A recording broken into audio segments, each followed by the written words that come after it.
Good morning. Hello. Welcome to the Ask a Christian podcast. I'm your host, Nate.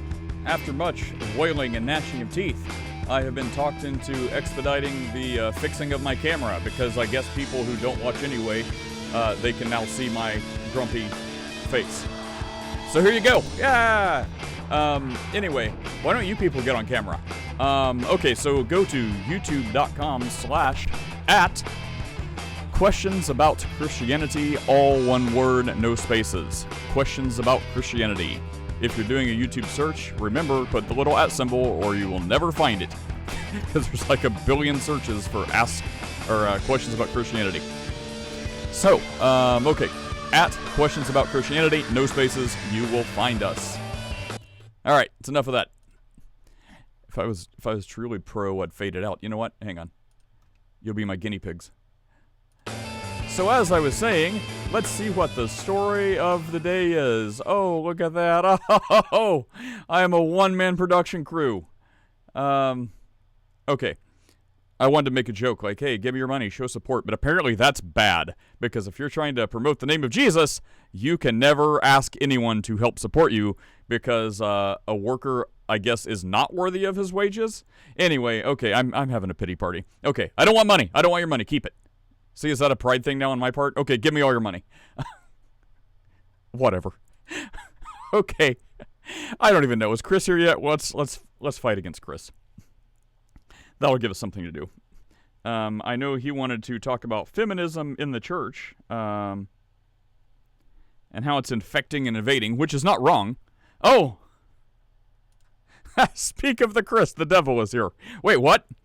So Chris wanted to talk about feminism infecting the church, which is not wrong, but it's probably not going to make friends, but maybe it's a good that he's here before anyone else is, so he can get this out of his system, and then when the feminists show up, we can all play nice. Chris, I don't know what I'm doing, man. I don't know what I'm doing. I hit record, and I've just been talking about nonsense. Save me. Did I invite you yet? Yes, I did. Yes. What's up, Chris? How's it going? This is the first day that I have my camera fixed, so now all you people can see me, and I still can't see you. So you may not even be real people. Okay. Well, since Chris is like, he's like, hey man, where you at? Your opening day? Where you at? I'm ready. Let's go. Oh, hang on. Oh, mute. Where you at? Let's go. I'm like, hey, here I am. Crickets. I've got crickets. Hey, Mimi. Hey, Lou. Are you guys prepared to disappoint me as well?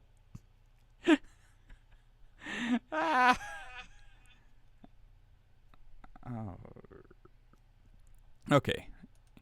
Invite Lou. Share link. So there's too much to do, and I can't do any of this like beforehand because it has to be live for me to do things like sharing links and stuff. What's up, Lou? How are you doing? Good morning. How can I disappoint you today even further? You can't disappoint me, Lou. I'm hugging you virtually. Are you on my Discord? Are you on the Ask a Christian Discord? Yeah. Oh, okay. Well, you can't disappoint me there. Hey, Sean. Hey, Mimi. You're quieter than the other Baptist On Discord, I don't have the time. I literally just get on here when I'm at work. And like hiding now in the bathroom asking questions? Yeah. We appreciate that. Hey, Sean, what's up? Good morning. Hey, good morning. Here at the Baptist South Hospital. I was supposed to have a procedure, but they had to reschedule me because they didn't tell me that I was not supposed to take my low-dose aspirin for a week. So they rescheduled me for next week. So is it a pretty easy procedure? Now they got to knock me out. Well, I've come to kind of like that stuff. It's good to take a nap for a while. I'm just waiting. My wife to drop the children off of school. She gonna come back and get me.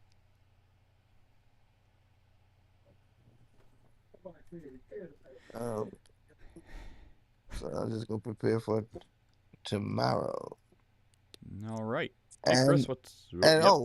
I had question. Yes. What do you need to decrease so that Jesus may increase in you? Probably Clubhouse. Nate, I am not fooling with you this morning.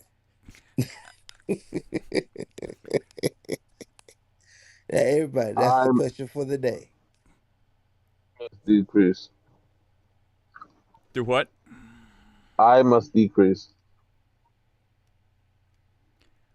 That's a very biblical answer. Will you accept that, Sean? Yes. What is the name of the camera? Either something is trying to break out of my house or something's trying to break in, and I'm trying to look on my video. Ring doorbell. I cannot remember the name of that. Sorry. Continue. You're getting old. Dude. Let's see. Chris needs to decrease in just all of himself.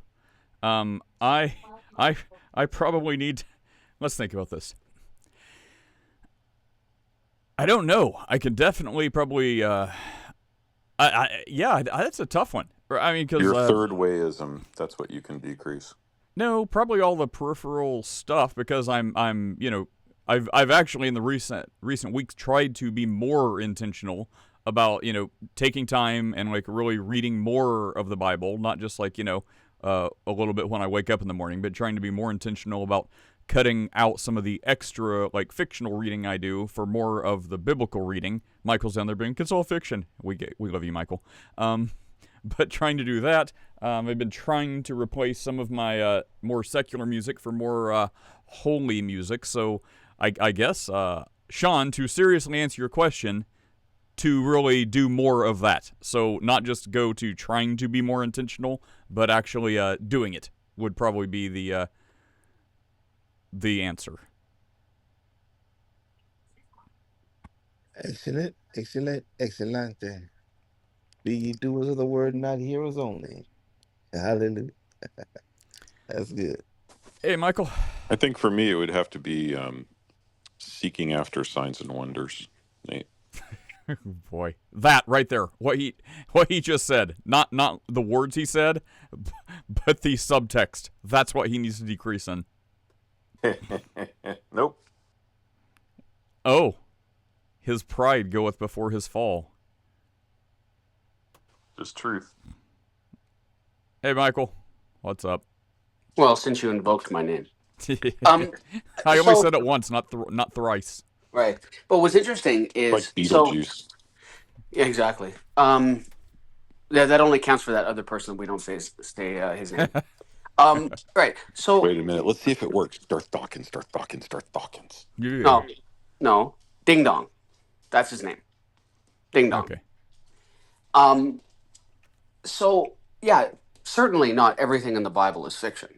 There are clearly some historical things. It's just the supernatural stuff that's all made up. Thank you for your input. Yeah, like there are historical places. What standard? Demonstrable reality. So what's interesting How do is you know what's real? Oh boy. Yeah. Well, we're not going to go down this. We're not going to go down this path this morning. Sorry, I've been reading like literally like the last 2 days. I've read like 200 pages on epistemology. So like, read one on how to talk to people. I'm just Michael, you please finish your thought. I'm gonna look for children's books on how to make friends that I can give to Chris. Michael, what were you saying? You want to expose Chris to children? No, that's not what I said. I'm actually that's not what I very said. good with children. I should continue, Michael. No. It's. I mean, there are historical places. There are people. Like there are clearly things that actually happened. I would never dispute that. But yeah, like all the bad stuff, right? What do you mean by bad stuff? I don't know. Like all the slavery and like slaughter. Well, yeah, that's clearly the bad stuff, right? But yeah, no, it's standard is it bad? We can measure it, right? With what? We can go down the morality hole if you want, but you're not going to know where that goes either. So if I do that conversation, it's just going to be in in the voice of like the obnoxious German. And it's going to be like Horace from the Horace Ruins Christmas on Lutheran satire. Chris, you should just do your best Costello voice. What? I'm a bad boy. What was another? Sorry, Michael. Go ahead. Oh no, you're What was okay. another? Michael, what was another nail in the coffin for you becoming an atheist? Oh, it's not one I thing, know, right? It was a I know yeah. that you gave us some things before, and it started conversation. So I'm actually fishing for another one we could debunk. So I think I mean, you never did, but I think the thing that finally did it for me was it's a good question, and I would say it's probably I'm trying to think. I'm trying to remember back to when it was finally like I can't believe this anymore. Um, I think probably closest What was that? to would probably be uh would probably be the like the unanswered prayer, like me never feeling anything, and I think what I did was I compared that to people that I had spoken to said that they have felt. I do remember at the time hearing people talking that that they felt that indwelling of the Holy Spirit, I gotta go, but I and want I to say and I this. and I could Did you never pray? get there. Sorry, go Hey, ahead. hey, Michael, I gotta go, but did you pray according to His will? Do you know what His will was? I gotta go. I mean, I did. I think I always did pray. Like, you talk about the Lord's Prayer, right? Thy will be done. I mean, yeah, sure, I did. Yeah. Well, that kind of conflicts with, I think, what you said earlier. Sorry, I'm trying to find books on how to help Chris make friends. But you said something about, like, I think unanswered prayers. So it's like, well, how can you say a prayer is unanswered if you're like, I don't know, Lord, please help me get this job, or please help me not get fired to this job, but your will be done. What if God's will is for you to lose that job or to not get this job that you want because it would somehow be worse for you? So there's no way to articulate whether or not that prayer was answered unless you're like, no, I prayed for this to happen. I don't care about God's will. Why didn't it happen? Well, you should pray in God's will. But if you prayed in God's will, you don't know the full mind of God, so you can't say whether or not that prayer was answered or not. You're like, I would like this, but you know what's best for me, so if it's your will, these things I'm praying for happen, please let it be done. But if it's not, then I certainly don't want to go against your will. So you could say many of these prayers were answered if you truly prayed according to His will. There's really no way to falsify that, I guess, unless you die and are saved and then you meet God and still care. You can be like, hey, did you answer that prayer or did you just ignore that prayer? You're like, bro, I answered so many prayers you prayed in my will. Yeah, none of it was what you hoped would happen because it would be awful for you. But it was all in my will that it didn't happen. You should be lucky. Yeah. So I never once did I pray for stuff like that. The stuff that I was praying for was to like find answers and to feel that indwelling and to feel His presence and stuff like that. Oh, except that, like, I'm not trying to, like, be an apologist for why you're not a Christian, but I mean, according to what I know of you, that goes against your one of the chief things you mentioned, which is a very good point, but it seems like you failed to see it here, which is, why would you pray to feel this presence if, one of the chief things you say is, bro, without faith you cannot please God. So if you're chasing a feeling, first of all, facts aren't feelings, so if you did feel something, you could be deceived.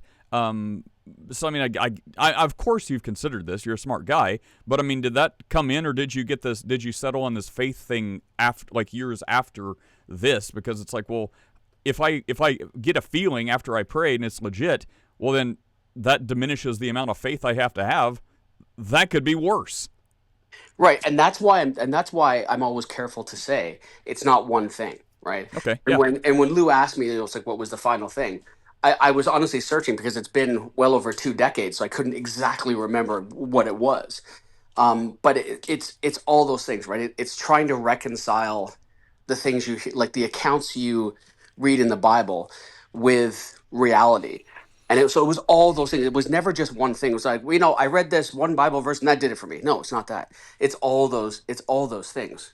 So when people ask me, how I became an atheist, it's the cumulative effect, right? It's this and this and this and this and this and this, on and on and on, until finally, and when we agree on this, I was no longer able to believe. Like it wasn't something that I wanted.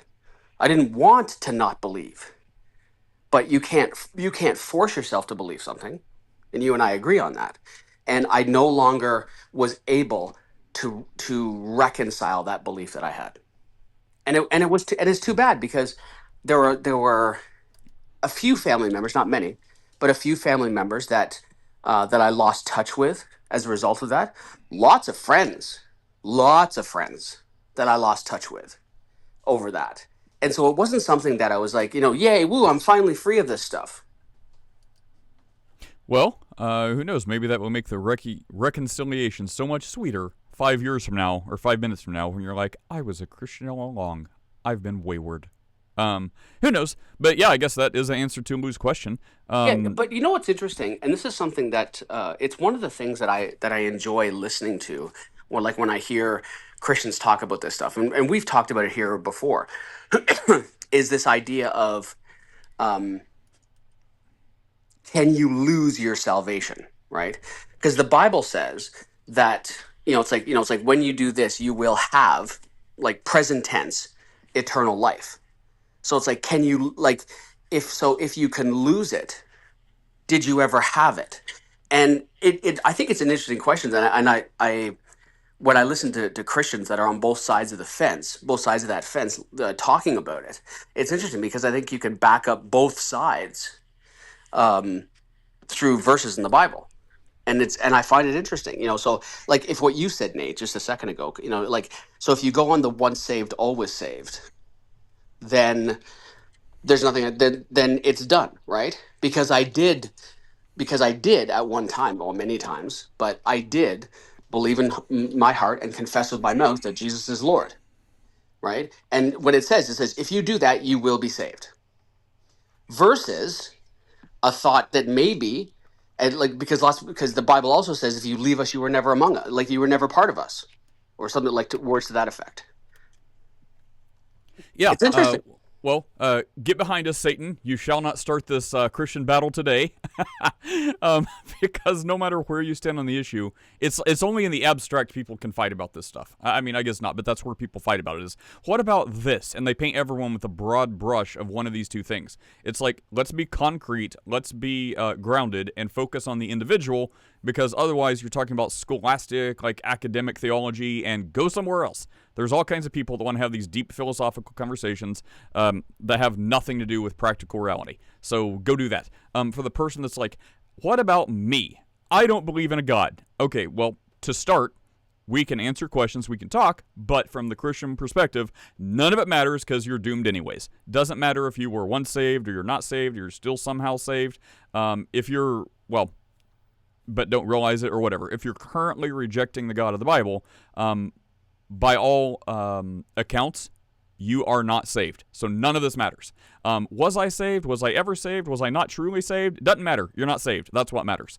So someone who's like professing Jesus as Jesus is Lord, and believing in God of the Bible, and they're like, have I always been saved? When I thought I was saved, was I deceiving myself and I wasn't really saved, but now I'm saved?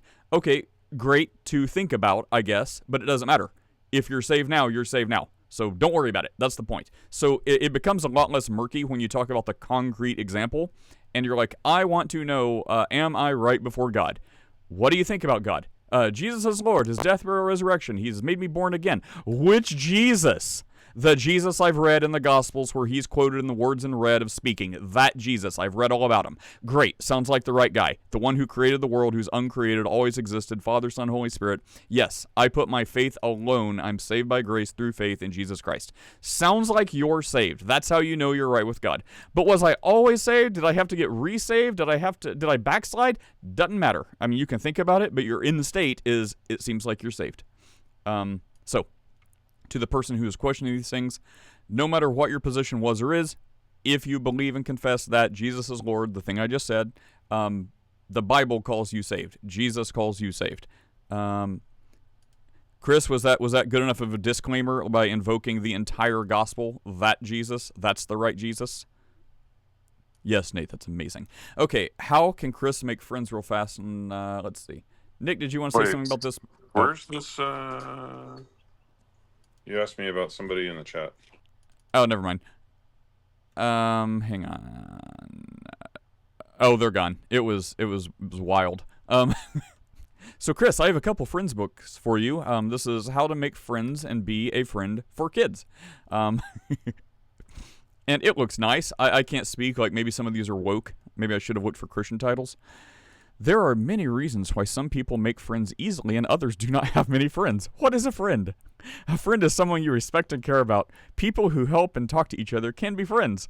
What do you think a true friend is? Let's see, we have another one here. Someone who tells you the truth. Why will no one play with me? The Play Better plan to help children of all ages make friends and thrive. Let's see. Just a couple more, then we'll be serious. I mean, this is serious. You should probably get some of these. From renowned parent expert Caroline McGuire. So maybe don't get this one. Why Will No One Play With Me is a groundbreaking program that has helped thousands of children struggling with social skills to make friends and find acceptance and have a happy childhood or early 50s. Every parent wants their child to be okay, to have friends, to be successful, to feel comfortable in his or her own skin. But many children lack important social and executive functioning skills to allow them to navigate through the world with ease. In-demand parenting expert from former Hallowell Center coach Caroline McGuire has worked with thousands of families dealing with chronic social dilemmas ranging from shyness to aggression to ADHD and more. In this groundbreaking book, she shares a decade in the making protocol, the Play Better plan to help parents coach children to connect. I'll be your parent. I'll help coach you, Chris. And others to make friends. Children of all ages, of all ages. That's what we're focusing on. Okay. Okay, last one. This is funny. If you guys should see the screens, there's like little cartoon things here and anthropomorphized animals. There's one about autism. I wanted to hit that one. Well, I'm just a friendly forest creature. Yes, that perfect. Disassociative personalities inventing forest creatures to be your friends and becoming one with them. Dinosaur divorce. Oh, that would have been good for yesterday. A guide for changing families. Let's see. The Way I Feel. Oh, I'm going to say probably avoid that one. Bro, the moral therapeutic deism is just out of control. Okay, anyways. So, it's not what you say, it's just in the way. I'm going to say all those books could be summed up in that. You could tell people all kinds of stuff. You can give the truth, you could give the hard truth, but with soft, kind words. And they'll receive it better than, I don't know, wrapped in spite and spittle. Right, Steph? Amen? What's up, Nick? How are you doing? What? I was looking at Nick's new PTR. Oh, what's up, Nick? How are you? Good. Sharing the truth in love. That's why they accepted Jesus. Okay. Hang on. Let me try again. Unless you repent and believe the gospel, you will die in your sin and spend an eternity burning in hellfire torture, a literal eternal lake of fire where the worm never dies, in outer darkness, cast out from the presence of God.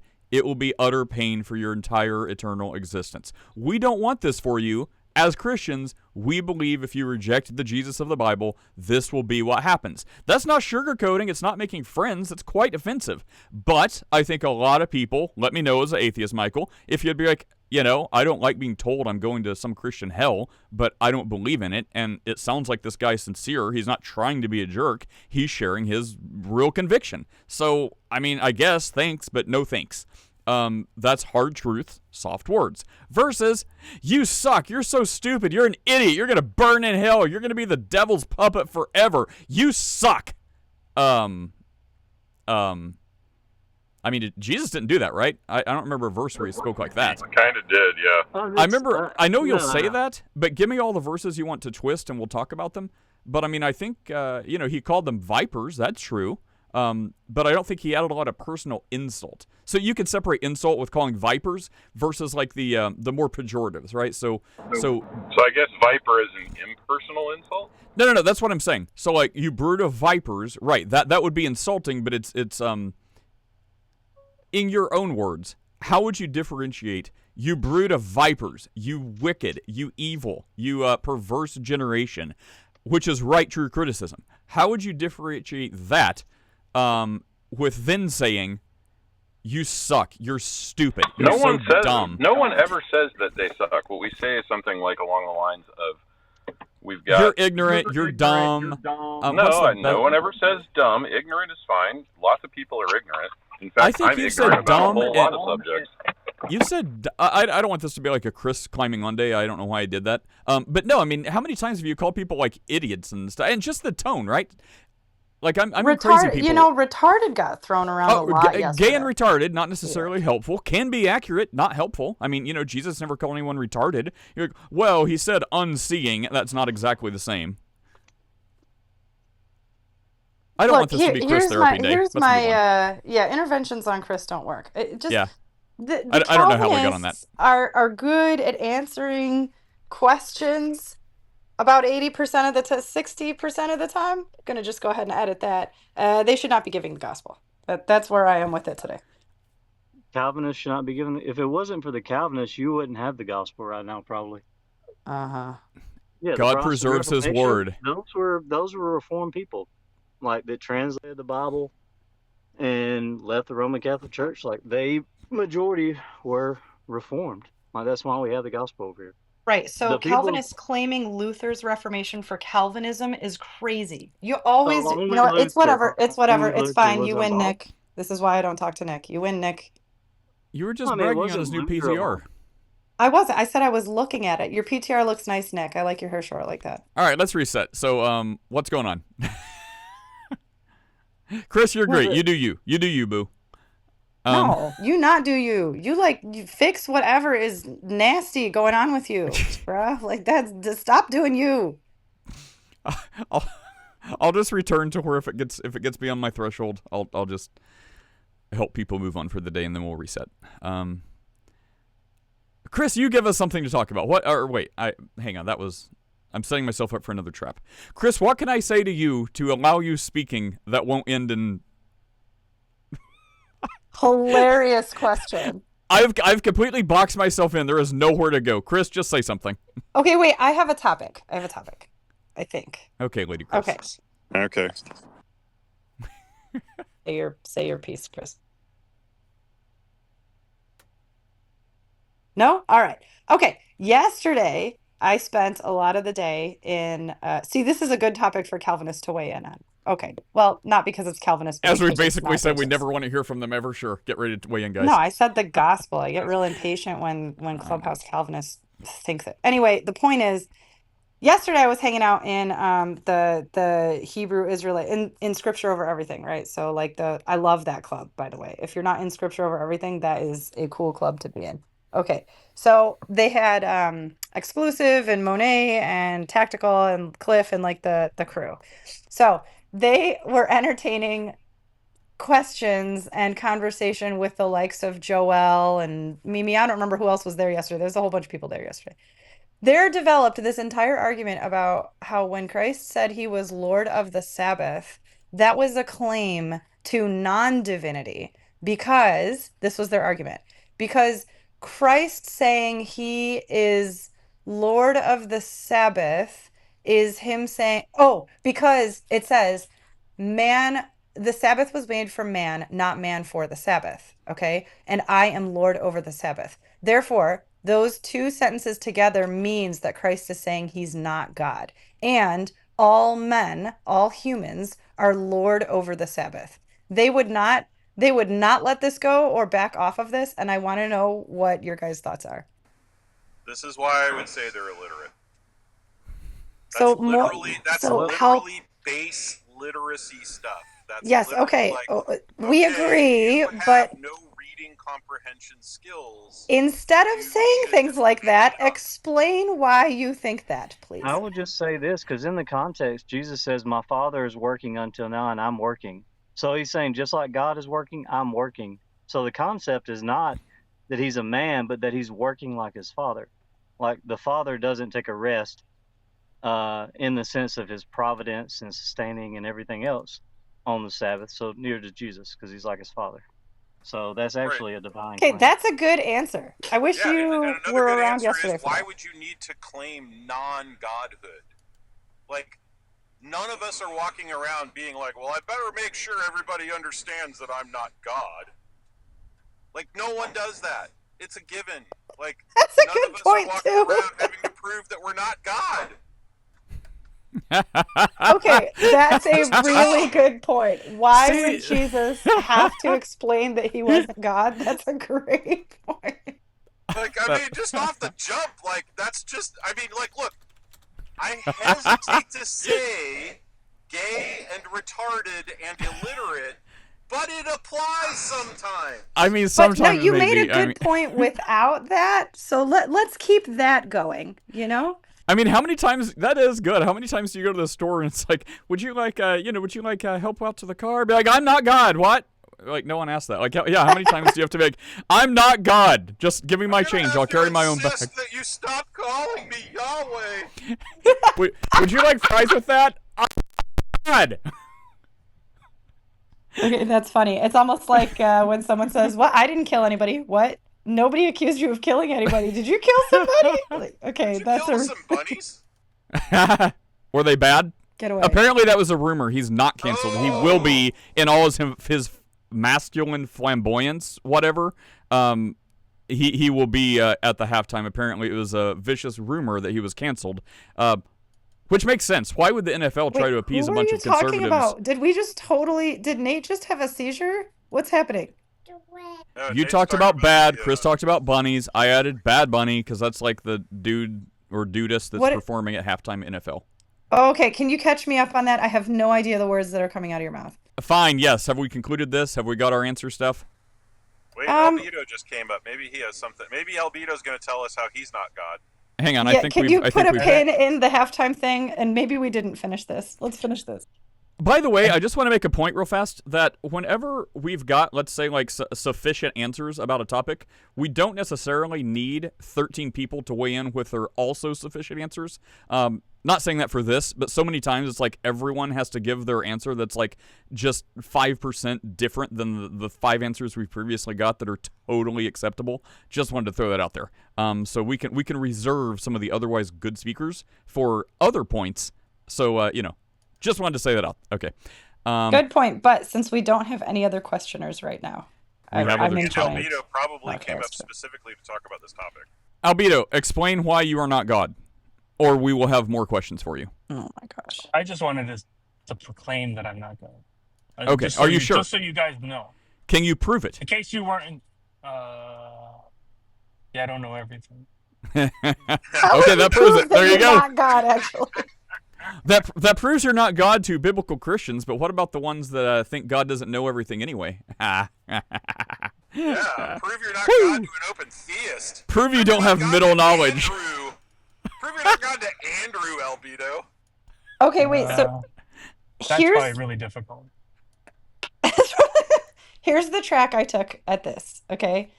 God, Christ altering the understanding of the Sabbath is a divinity claim. And I was saying this is proving completely the opposite of what you think it's proving, Hebrew Israelites. Because No, okay. I was explaining that in a contract, sometimes you have like a unilateral contract, right, where both parties are equally responsible. I'm going to give you money, you're going to give me a thing, whatever. This contracts with God, covenants with God are not unilateral. Like God is what we would call the dominant party in the contract, and then there's a subservient party in the contract. So the example I gave is like if you own a property, say you own a field, and there's a guy up the hill from you who owns a property, but it's landlocked, right? In most states, a landlocked property will need access to the road. You can't have a property that doesn't have access to a road unless it's connected to one of your other properties. So, if your neighbor has this landlocked property, you become a subservient party. The neighbor becomes the dominant party because they now have a right to put a driveway through your field or whatever, okay? You, as the subservient party, cannot change that contract. You cannot be like, oh, you have to move it or you can't do this anymore. The law demands that you, as the subservient party, obey that contract. So up the hill, he might say, oh, I bought a neighboring property, so now I don't need he can release you, right? You cannot do diddly about like trying to alter that. So I said, that's the kind of contract this is, right? The Lord himself, like men are not able to run around and alter the Sabbath or alter man's understanding of the Sabbath and what it is. Only Yahweh is able to do that. Unless you're saying that man is on equal footing with Yahweh in a unilateral contract, which is not the case, obviously. So the argument I took was the fact that Christ is altering their understanding of the Sabbath shows that he is the dominant party in the contract and is therefore a divinity claim. Great. Can I help you? Can I help you with that? Yes. Looking for critique on that because it didn't land. So, They did not care. yes. So the problem A is going to be that God did not alter the Sabbath contract. Like to do that would mean that God is then changing some. Well, that's why I keep saying altering their understanding. Right. So like, yeah. So like altering someone's understanding of a contract would be more like a court, um, ruling over like the wording of the contract. So like, yeah, altering their understanding of so for instance, when Jesus extends the understanding of God's holiness away from rote obeyance of the law to obeyance in your heart, it's not that he's altering the law, it is that he is further explaining the law. And so it would be more like in your particular thing, it wouldn't be like the contract is being altered. It would be more like there has been a judicial ruling to further explicate the details of the contract. You know, so like Okay, so I agree. like a So legal precedent. You know. Yep, I agree with you fully. So my next question for you is when has a man been able to do that? Like even if we consider the prophets revealing when do we have examples in the Bible of a human being It's doing that? just yeah, it's totally when like you have further explanation of anything in the scripture. So like preachers are supposed to be doing that every day when they exposit the scripture. So like what Sydney is doing with the Psalms right now, and in exegeting the Psalms, or whenever we exegete something, it's for further understanding that's already there in the wording of the contract, or in this case, the wording of the Sabbath. And so, yes, that would I would just say that would be not as strong an argument as you might think if you get one of the smarter dummies. So what would be an example of someone who's not Yahweh, a human doing exactly what Christ is doing when he's talking about man not being made for the Sabbath, but Sabbath made for man? Sure. So, like all through the scripture with Paul further explicating like the covenants in Romans, like 1 through 9, or sorry, 1 through 12. Sorry, 1 through 11. Goodness gracious, 12 is the break. But Romans 1 through 12 is literally Paul with the now you can say it's inspired scripture, but like you literally have Paul explaining out how the actual covenants work in with the further revelation of Jesus. But Paul is Appointed by spreading what Christ. Christ had said. Yeah, he's appointed, but like the fact that Paul's able to do that and he is under Christ, shows that Christ is his authority. Like that's kind of proving our point. Well, no. What I'm saying though is like he's further just explicating the Old Testament, right? Nothing Paul is saying in Romans is new revelation. It's just from the Old Testament. He's just explaining it from the Old Testament. Like there, now in terms of like predestination in Romans 8, some of that may be considered newer revelation, but I think you could even pull that from the Old Testament as well. So like, being conformed to the image of Christ, Romans 8:28, that's probably going to be what we would consider new revelation. But like, I mean, anything that we exegete from Scripture to further explain Scripture, I think may fall under that. I don't know. I mean, game it out a little bit and keep trying it. But I mean, like I think the better argument is like no one has to explain that they're not deity. Yeah, just stick to that one. Not only is it accurate, it packs a punch, and it only takes like 20 seconds. And it was very funny. I like that one. All right. Can we talk about halftime show now? Yes, thank you for y'all's critique of the argument. I think I like my argument, but yours is funnier. Okay, great. So I would like everyone, I will read a little article, and then I will screen share. So to keep up, everyone who is interested in this, go to Google and Google Bad Bunny dress pics. And just sit on that for a little bit. Okay, so yeah, Steph, if you don't know anything, it sounds like you don't, about this, Bad Bunny is a guy that I learned about a year ago who came out for like, he tried to be like a UFC pro wrestler guy, promoting his stuff. So they booked him at maybe it wasn't UFC, maybe it's just some wrestling stuff, but they booked him at one of the big pay-per-views of the year to do their music for him. They will have music guests, so this was one of them. And usually they like get some celebrities like involved a few months leading up to it. So I was vaguely paying attention because I've watched this crap since I was a kid, so why stop now? Except now I've pretty much stopped. Anyways, but back then I was still like, catching up. I'm like, oh, who's this guy? And he was presenting himself as this very like tough Puerto Rican macho fighter scrapper type guy, and anyway, that was his image. And then I guess he sang and did his thing on the pay-per-view or whatever, and I hadn't heard or thought anything else about him. I'm like, oh, he sings Puerto Rican rap. That's not really my music genre, so whatever. Anyway, so I hadn't heard anything else about him. Anyways, then they're like, Bad Bunny's doing the NFL halftime thing. I'm like, oh, I haven't heard about that guy in a while. And then I see a picture of him, and he's wearing like this, it looks like a dress made out of swans. It looks like a wedding dress. I'm like, wait, what? So I was shocked with my limited information. I'm like, why is this guy that was all like tough and like gangster fighter guy, why is he wearing a dress? I'm like, what has happened? So it seems like he's made the deal with the devil, or Hollywood, same thing. Let me just show you first. No, I won't. Okay, I'm going to read the article first. So apparently this guy is so aloof. He did a Saturday Night Live thing, and he, I guess, thought that most of the criticism he was getting was from a bunch of like white, racist, Republican supremacists who were having problems that he sings a lot in Spanish. And his Saturday Night Live monologue was like, they have 4 months to learn Spanish. They don't like me. And it says, Bad Bunny clapped back during his monologue, even Fox News. So he goes on talking about how he speaks half of it in Spanish. And then his whole thing is like, if they don't like it, they can learn Spanish. Or if they want to know what's going on, learn Spanish. I'm like, dude, learning Spanish is not what the problem is. And now for what the problem is, let me go to the Bad Bunny dresses pics. Here's the problem. Chris, if there is a time to say gay and retarded, I do like using that sparingly, but sometimes, like you said, it just is necessary. This would be, sorry, Michael, this would be one of those times. Like, this dude's in, like, pink rompers. He's in the, here we go. Here's the dress made of swans. In this other one, you know how sometimes you'd have Prince with his, like, matted down, like, slicked hair thing, and he would look very feminine, and you're like, whoa, Prince. This guy's like that, but wearing a hooker miniskirt and like red pleather with the same haircut. So I don't even know.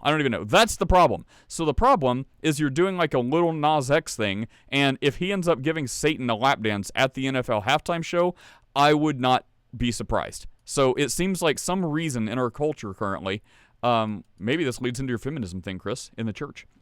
But in our culture, it seems like their society, like the people who want to do this to further alienate people from like traditional core conservative godly Christian values, want to like emasculate and humiliate the most like previously masculine type of thing people look to, that image, to tear down that image, because if you can tear down that image, you can tear down any image. So like the Andrew Tates, this guy formerly, I guess Lil Nas X or whatever, like all these people that did not get their start this way. They were kind of like appealing to masculine hip-hop, that type of traditional culture, and now they have them in dresses doing pole dances and stripping for Satan figures, and they're putting all their like weird satanic imagery into their performances. And like I think the pinnacle is getting like tough, strong black dudes to be trans. Like just from observation, it seems like that's the pinnacle of their success, is if they can get like the strongest, toughest, macho black guys to be trans, they have won. And then everything below that is getting like Bad Bunny in dresses and Lil Nas X like doing Satan rituals and like, you know, giving strippergrams to Satan. So anyways, Steph, now you are caught up. And if you've been looking at these pictures that I asked you to Google, what are your thoughts? I could not care less about this. This is everyone in the town I live in. They all look like this. This is old news. He's actually wearing more clothes than the people in the town where I live, which is nice. So I'm okay, so you've been fully unaffected. steeped in indoctrination. Okay, yes, so that I'm fully unimpacted by this whatsoever. So wait, why are people upset that he's performing at the halftime show then? Oh my Lord. Okay, Steph. I'm gonna ask you. Hang on, because he's a trainee. That's not entirely accurate. Okay. I don't know his identity status one way or another. But the Steph, can you think back to a time in your life? Maybe it was like, maybe you've always grown up this way, when the tides started changing. So for you to be like, oh, this is everyone in my town. Like if you live in a nudist resort, and it's like, why are you making a big deal about a nudist being like performing nude and a stripper pole on NFL in front of 80 million people, including families with children? Oh, I live in one of these nudist colonies. It's just how it is. Okay, even if that's true, and all these people are like deranged, depraved psychos in your town, is it not like next level to take your town, like the worst of your town, and put them on the world stage by a global audience of like almost 100 million people with families and children, and promote your town's ideology on the world stage? Like that doesn't seem a little bit next level? You're just like, no, I'm so unaffected by this. It doesn't matter at all. I would say someone like that, it matters a little bit. You're exporting demons. If it's something that is family oriented, I don't want to see anything sexual. I don't want to see Beyonce with her boobs everywhere, straight and cis though she is. I don't want to see people making out on stage. I don't want to see polls. Like my kids and I are watching the Super Bowl together. I don't want to have a sex talk after that. Well, so you in will. that way, yes, I am bothered by this, right? Okay.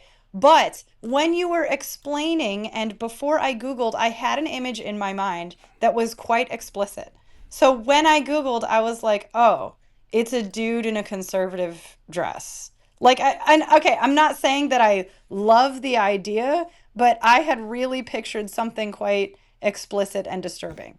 Okay. Yeah, so we will not be watching the halftime show just because whether it's a guy or a girl or anything, I just don't want to have to explain it to my kids. But in terms of like, this is what the world is doing. Why are we? I don't know. I don't understand how you're not more shocked. So I'm not trying to bill this as like a total sex thing. That's not what I'm doing. I'm talking about like, I mean, I think I was pretty clear. The reason people are giving backlash first is not because anything to do with the Spanish language. I mean, maybe there's some guy somewhere in Nick's hometown who doesn't like that he's speaking Spanish, but it's because you take this guy, you're promoting this like drag, trans, whatever. Maybe not transvestite, whatever. The point is, it's dudes in dresses. And when you say conservative dress, like, this is the separator. It's like, I thought it was going to be a scandalous dress. It's a conservative dress. The entire point is it's a dress. And by the way, did you see? I was picturing boobs. I was picturing like I really had then you have a misunderstanding of the entire point. Like, it's not that. Okay. I'm sure that will be whatever next. If you want to see that, go to a Lil Nas X show. Or I'm sure this will be in the next halftime show. But this one is just about this guy promoting this stuff. Did you see the red pleather miniskirt, by the way? Like, is that what we're calling conservative? Hold on. Let me go back to my what was it? Bad Bunny dress image search. Look, Just go to Google here's my Images. bigger question about this. I am not, maybe again because I'm in New York, like look, and I'm in a very liberal area of New York that is on the cutting edge of this kind of thing, okay? I'm not surprised by what I'm seeing. I'm not surprised Yeah. that this is being put up on a stage. I am not shocked. In fact, he looks less shocking than I would have thought. Okay, I was picturing something worse. The question. This is what the world is. This is what people do. Okay. Right. Now, the part that I am more confused about is, didn't we learn from the Bud Light fiasco that NFL fans don't want this? Like Right. this is okay. That's my bigger question. No. Is why would we? This is not like the Oscars. This is not like a performance in Hollywood, whatever. This is the NFL. Like Yes. it's just not their Because- demographic. Hang on. This gets into the entire point. Like, this is all connected. So your bigger question is the very same thing. So that your bigger question is the reason for the outrage. It's, yes, this, what would you expect from the world? But then there's like, well, what would you, like, if I saw this guy in Walmart, I'd be like, that's interesting, sure. I'm not going to be like clutching my pearls. I'd be like, yeah, world's going to do what the world's going to do. It's the fact that the NFL, in light of all the Bud Light backlash and all this other stuff, is still doing this, clearly going against their base to try to appeal to like the people who are probably their more important base, the ones funding them with the money, the ones in political power, stuff like that, who are probably encouraging this because they want to further the destruction of our society. So it's not, oh, what do you expect the world to do? Yes, you expect the world to do this. You find it odd and shocking when one of the most masculine type sports and appeal to like, you know, this like the man stuff, right? The traditional like crunching of bones, like, you know, smashing together, like fighting on the field, stuff like that. When you get one of those organizations to dive like head in, like full 100% in to this, that's what is shocking. And it's like, why would they do this? And then there's backlash because, yeah, no one wants this. It's like, well, if you want to see this, go to like, you know, RuPaul's Drag Race. Like, that's what the world's going to do, what the world's going to do. And if you want to see that part of the world, go there. That seems like an appropriate place to see it. Not in this venue. So the fact that it's in this venue, why could that be? Do they have bad PR? Do they not understand what their audience wants? No, they understand what the regular plebs, like, I would say us, but I'm not watching this crap anyway. I hate football. But like you people, are you going to be so committed to the sport that you're going to just keep sucking it up while they're like, hey guys, let's see what we can throw in their faces next, and they're going to watch it because they love their football teams. Look what they're going to put up with, and it's like, how much can they push you? Hold on. Wow. How much can they push someone and get by with? And they'll just soak it up before they really push back to a critical level like Bud Light, where they're like, we've overstepped. That's okay. Maybe I'm crazy. All right, Joanna, what's up? I don't know. It's a lot. I mean, every commercial. I mean, it's not. I'm surprised you're surprised. Of course. Right. That's yeah. I mean, really. Yeah. I'm Like, surprised that Nick, maybe you can explain me. I'm surprised that I'm having to carry water for something that I really don't care that much about. I'm just trying to explain why everyone else is shocked and having problems with this. And it seems like no one else here is understanding it, which is making me a little crazy because I'm being forced to carry water for this whole group. And you're like, why are people shocked and outraged? I'm like, this is why. They're like, I can't believe you're shocked by that. So I'm like, I'm shocked by your lack of shock. And I'm not even shocked. Nick, can you help Nate out here? Well, here's, I think what we're saying is even what was going on last year, like a lot of people didn't like that.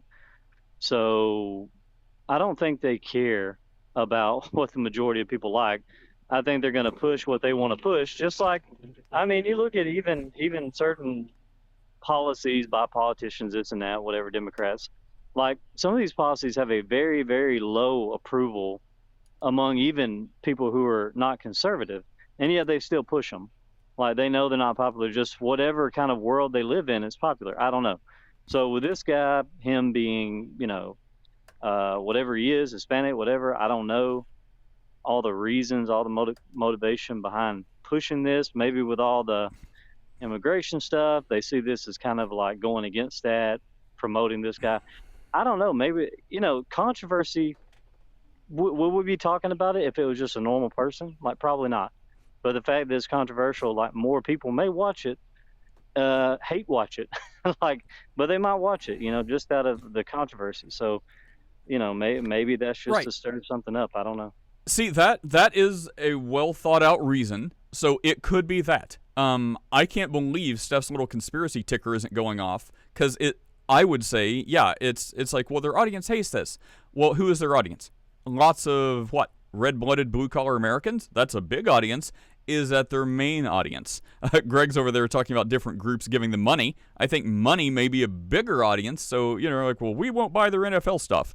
Does it rise to the billions and billions of dollars perhaps they're getting from other groups? I don't know. Do they sacrifice the regular pleb buying jerseys and memorabilia for more political power and getting rules or people from different commissions to turn their eyes about stuff they're doing? Is it so they can get in with is it all these other reasons? And I think, which my point, as I guess trying to be some sort of Christian podcast at some point, is I think they're somewhere in there are people who are intentionally wanting to do this to further subvert the culture of America and traditional American values by spotlighting this type of stuff. So it's not Bad Bunny. Like, if it was like Bad Bunny, the guy that I saw a year ago is like the wrestler, whatever guy jumping off ropes and fighting people, I'd be like, oh, okay, well, I'm not really interested. I don't listen to his music. I don't know that much about him, but yeah, that's who it is. I guess that's who they picked. But it's the fact that they take that guy, that persona, and put him in like Swan Lake dresses,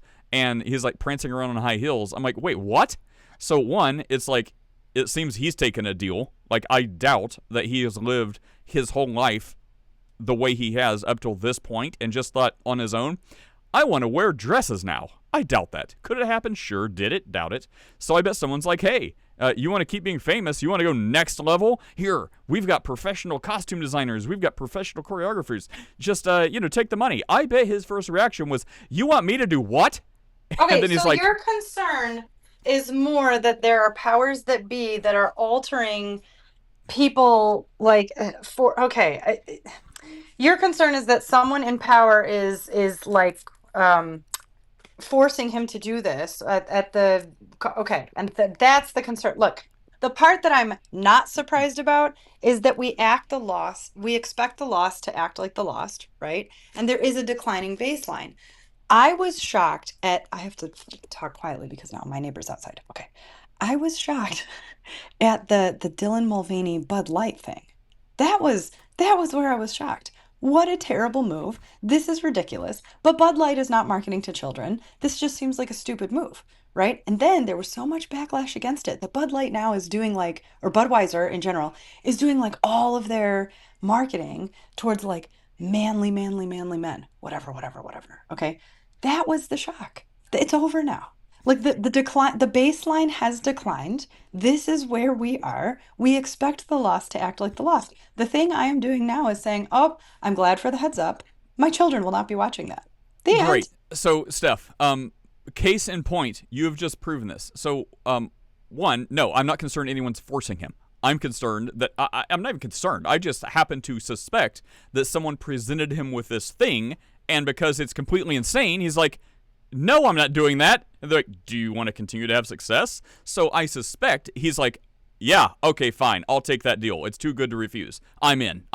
So fine. People sell their souls all the time. Right. But not everyone sells their souls for 100 million people on a global stage where kids, families, everyone's going to be watching this and presented as, if you want to be cool, hey, little Johnny, who's in football, if you want to be cool, take up ballet and wear dresses, then you'll be like Bad Bunny. That's the point. And it's like, well, we expect the lost to do this.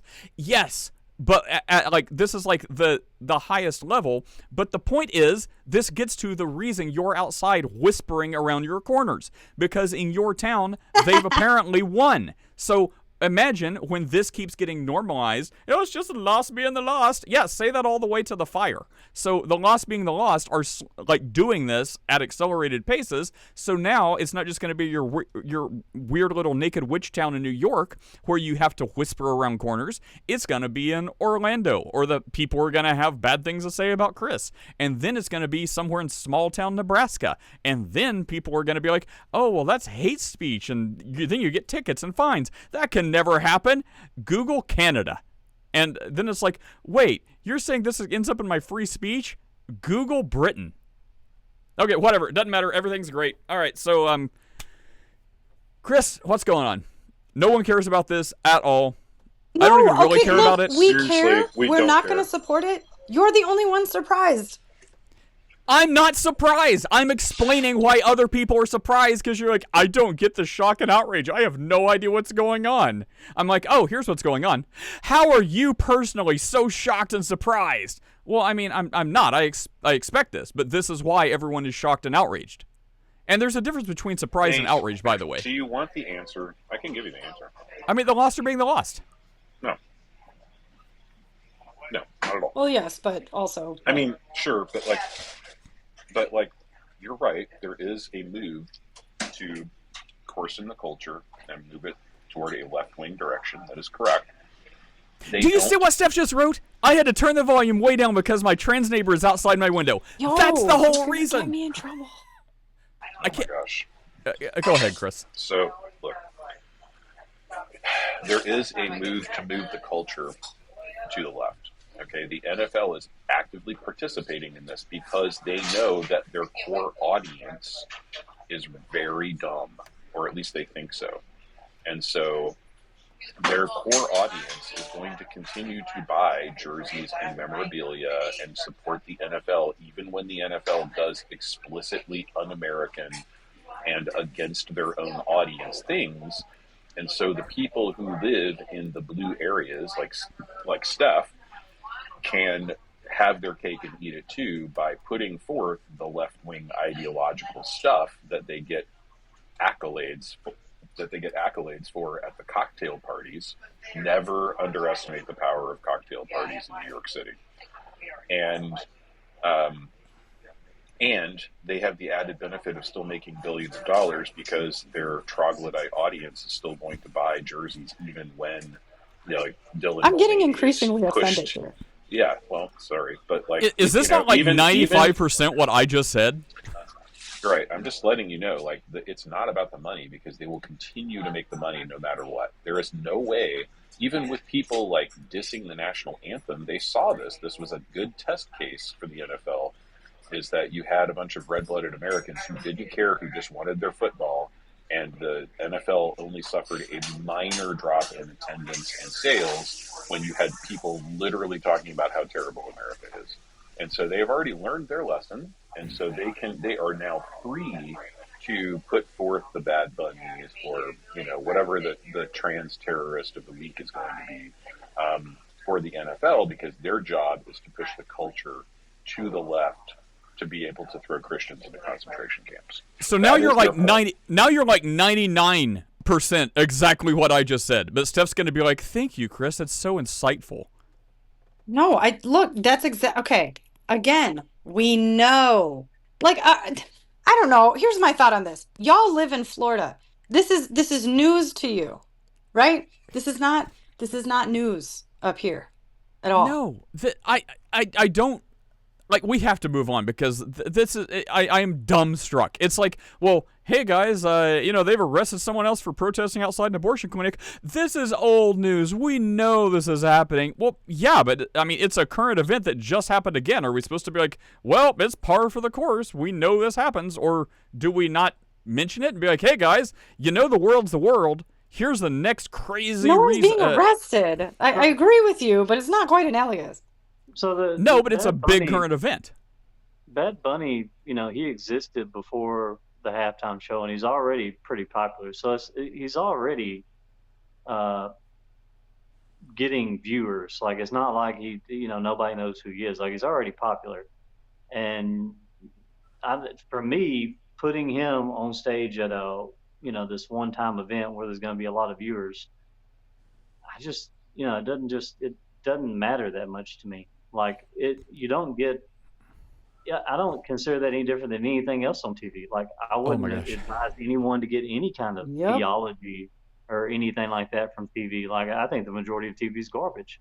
So, like, why do I care what? Okay, But everyone Nick, it's get It not your is about church so groups. that. rare that I agree with Nick. Like this should say something. See, Yes, your conscience wanted to agree with exactly. Nate. Your conscience wanted to agree with Nate. That's why you Freudian I slipped. agree that you're annoyed by it. I am surprised that you're surprised. We just keep coming back to the same thing. Again, okay, let me try again. Everyone get your church groups together and make sure you get the youth groups and children's church, and we're all going to promote watching the Super Bowl and the halftime show because, There's a the world's going to be the world, so just ignore There's the a bad difference in parts saying and let's just Nobody's support it. saying there's that. a difference in saying you say we either promote it or we just don't care. Like I don't care that they put that on there. There's worse on TV. I guarantee there's worse. He's Yeah. right.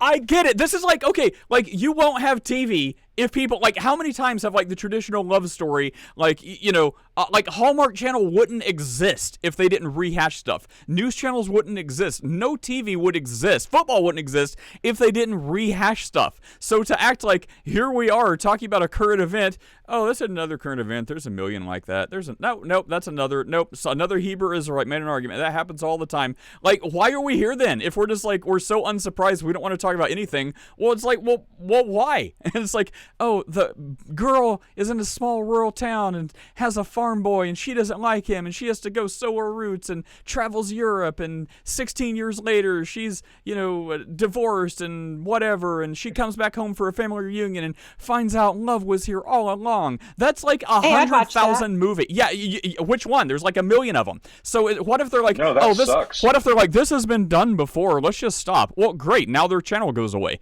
So to be like, oh, that's just the world being the world, who cares about Bad Bunny? Okay, I guess let's just not talk about it at all, but I mean, I guess let's have an early lunch then. What are we supposed like? What are Christians supposed to do about this? Like, You this is stand like up not a- and you stand against the culture, Nick. That is the point. You cannot just accept the culture. Go look at some more Doug Wilson. You have to. Okay, so are we be a asking Nick prophetic to go voice. streak during the Okay, we halftime can- show? Like we No, turn we're it, we asking- don't watch it. Like this. We're this asking is, you to Don't turn watch up it, your yeah. volume, Steph, for your Oh my neighbors. gosh. Yes, and for everyone It's else. not- So, for example, like I know Greg wants to talk. He's just going to talk about Israel giving money, and I can only be on one watch list at a time. So I'm trying to decide if it's worth it. But Greg, you just state your name and full social security number before you say anything. So what can you do, right? Each one reach one. So I would expect something like, first of all, I'm not incredibly shocked or incredibly outraged. I hate the NFL. I don't watch any of it. But the question was, why are people shocked? I don't understand. And then I'm trying to explain the reason, and you act like, well, I singularly am one. So what would you expect Nick to do? No, don't streak. But if you're like, know it, be like, well, I guess we'll not watch that, which apparently I've done good here today. You're like, well, I didn't know that. My kids are going to be watching, but not now. So that seems like a Christian had a small impact in their little sphere. So that seems good. And instead of being like, oh, no, the world's going to do what the world's going to do, be like, yes, I think Christians should push back and, let people in their church be aware of what's going on and, speak out against it. Great. You didn't have to streak across the field. You at least said, oh, that's bad. You probably shouldn't watch it. In the absence of Bad Bunny, can you name any halftime performance in the last, I don't know how many years, that has had some kind of godly influence? Like they had Dr. Dre, they had whatever last year. None of them have been godly. Why are you so upset about this one and none of the rest of them? Like all of them have been, most of them have been promoting ungodly, sinful things.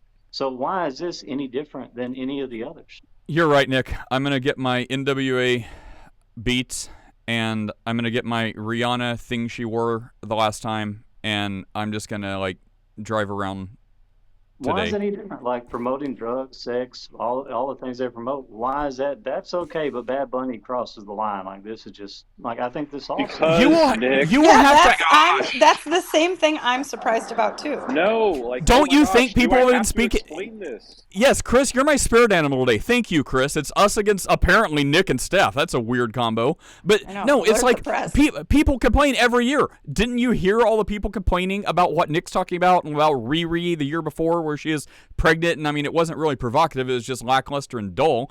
And then Katy Perry with all this Satan imagery, remember that? Like, you're like, why don't people complain about every time? This time just seems to be the latest and greatest. It's not just like, oh, did you hear that bad word he said? It's like taking the current most thing in our culture that is against the grain of just like normalness and pushing that even farther. So, oh, they said, they said 3 bad words. Why weren't you mad when they only said 2 bad words? It's like, now you've got this dude in a dress, and it just keeps pushing the envelope further and further and further. And next year, whenever they have something that's promoted to be even worse than this, you'll be like, oh, remember when you only mildly complained about Bad Bunny, and now you really have a problem with this one? This is the definition of slippery slope.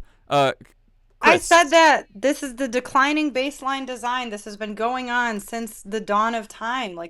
Look, don't watch any of it. This is the part of you just the sex, the drugs, the trans, whatever, that 10 other things. Don't do any of it. I am not any more outraged by this than anything else I see on a daily basis. Okay, let me see if I can explicate this. Okay, so it is.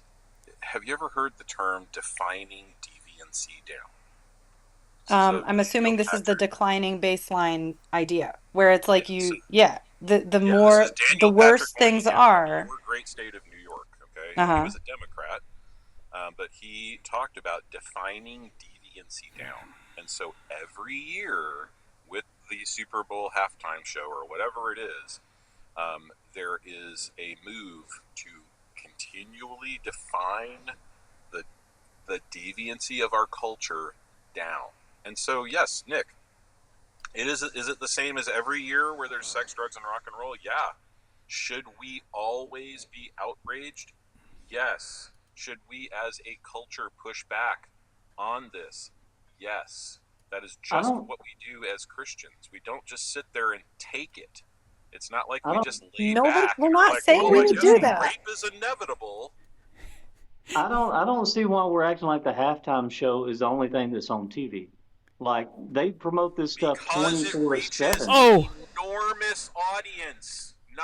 Yes. Tens of thousands No. of people that are watching individual TV shows. You I think have- those people didn't watch TV the day before? I have the analogy. Okay, this is like when the world is like, why do Christians care so much about gay people? It's because it's in our face. We cannot escape it. They are loud. They are proud. Literally, it's in their name. It's on their banners. Pride. How proud they are, wearing like lingerie and chains and whips down Main Street, painting their colors all over the world. So it's like, there's a lot of other sins. Why do Christians focus on this one? Because we can't get away from it. Similarly, well, don't you know there's stuff on the Playboy channel? Yeah, don't let your kids watch that. Don't you know there's like, they say the F word on cable now because apparently they don't get censored by FCC on like USA Network and FX. They say the F word. Great, don't watch that. Don't you think, to Nick's point, there's stuff that's bad like this on TV all the other time? Yes, so why do you care about this? Because it's in our face. So if there's something just as bad or worse on TV, it's getting a small audience of like maybe a couple 100,000 people. This one is getting like 80 to 100 million people somehow, and we can't get our eyeballs away from it. So it makes sense that if you spotlight something, they're putting the bat signal on a dude in a dress for like the global world to see. Is it any wonder why people are like commenting on this more than RuPaul's Drag Race? I know it's on TV. I know it exists. I never watch it. I occasionally see the commercials and I'm like, wow, that's weird. But no one cares. Like, 3 people care about that. If you had said, hey, RuPaul's going to do his drag show during halftime, everyone would care. Like, don't you know other drag queens exist? Not at this level on the world stage.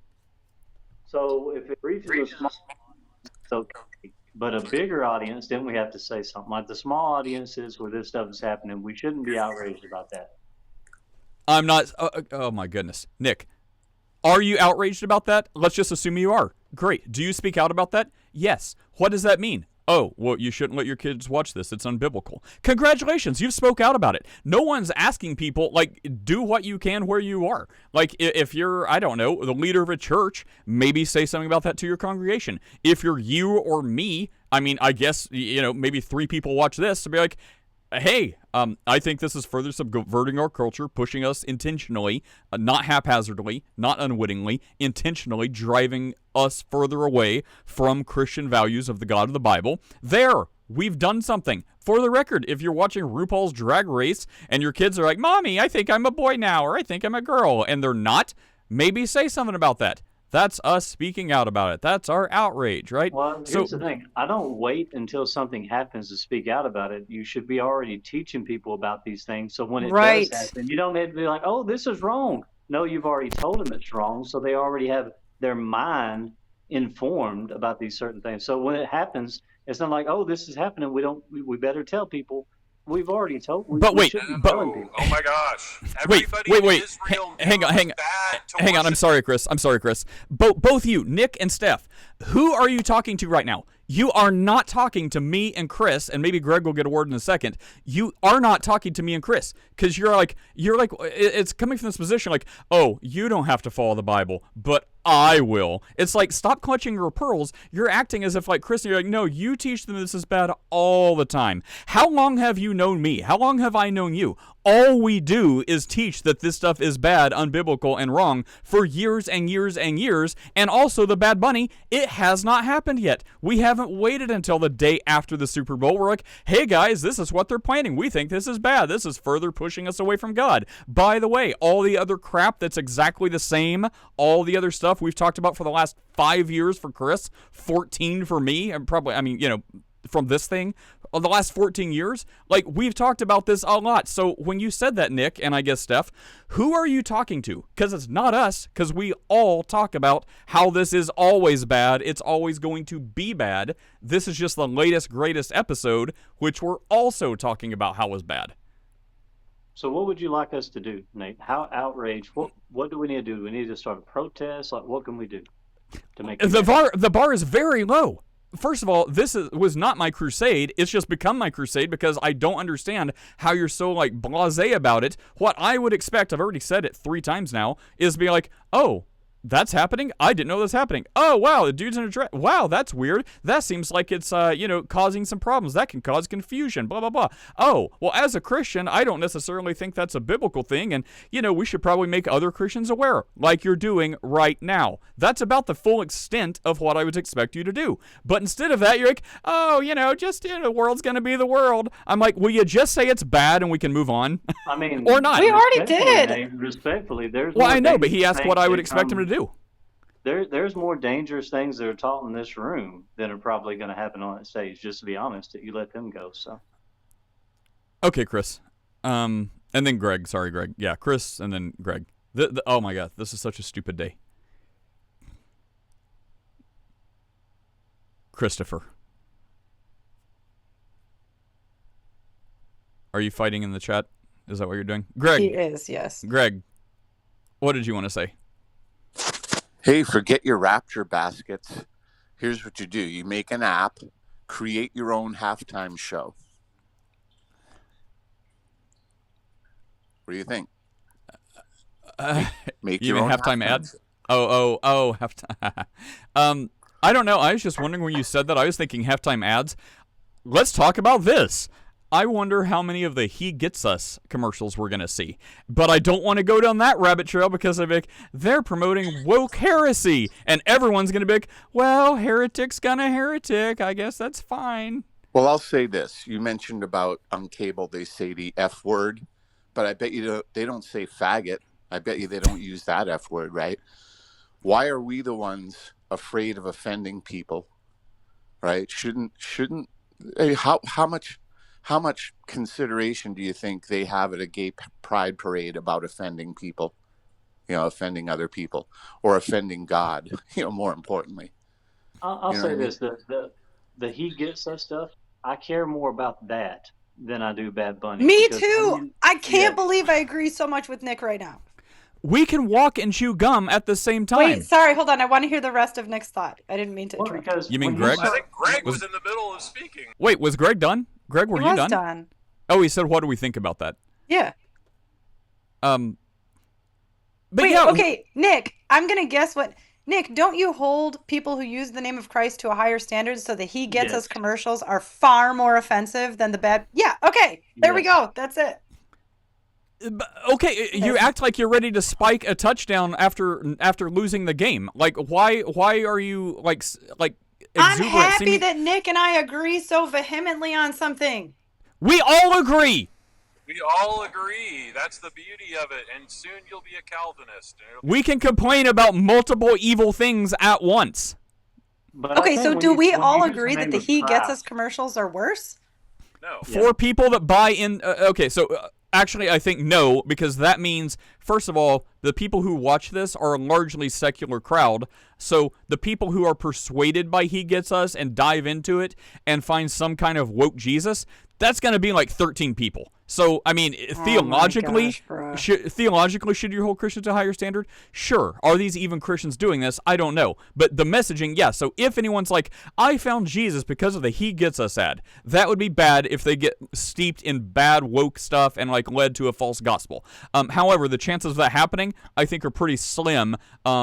Versus the millions of people that are not going to shy away from this because there's no belief that it's saying, go check out our website. Like their whole package is right there in that 20 minutes Hold on. in that. Yep. So you think people seeing Bad Bunny, they're going to say, oh, I should dress like a girl, but people listening to false gospel and false teaching, they're not going to take that false teaching in. That's what I just said. I said if they hear the false teaching, but the chances, you know what, Chris, I'm tagging Chris in. Way too spun out right now, man. You just need to hang it up for a few minutes.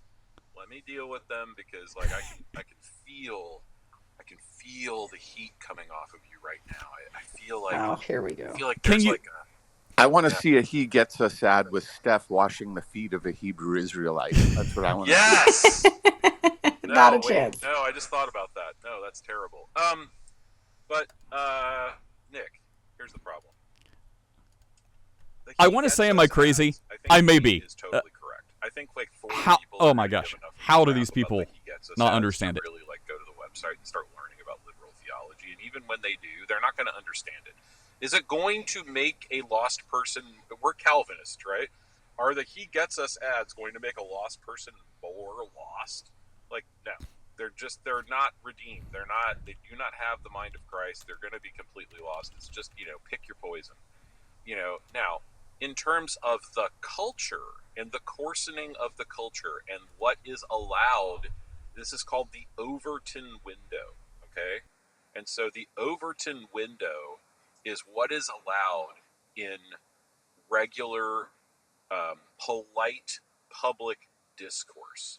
And every single year with the Super Bowl halftime show, which reaches over 1 billion people, 1 billion people, not, Breaking Bad that reaches many hundreds of thousands, okay? We're talking, and so that's all the other crap on TV is there's the long tail of TV where everybody's got their own interests and there's very small audiences, okay? This is a mass market communication that is specifically meant to push the Overton window, or what is allowed in polite discourse in our culture, to the left. It has an outsized influence on moving our culture to the left. And so that is why it is way more important to talk about the halftime show than a couple of really stupid 30-second ads that no one gets. Like the He Gets Us ads had everybody scratching their heads for a really long time, and they're just stupid liberal theology that have absolutely zero impact on the culture.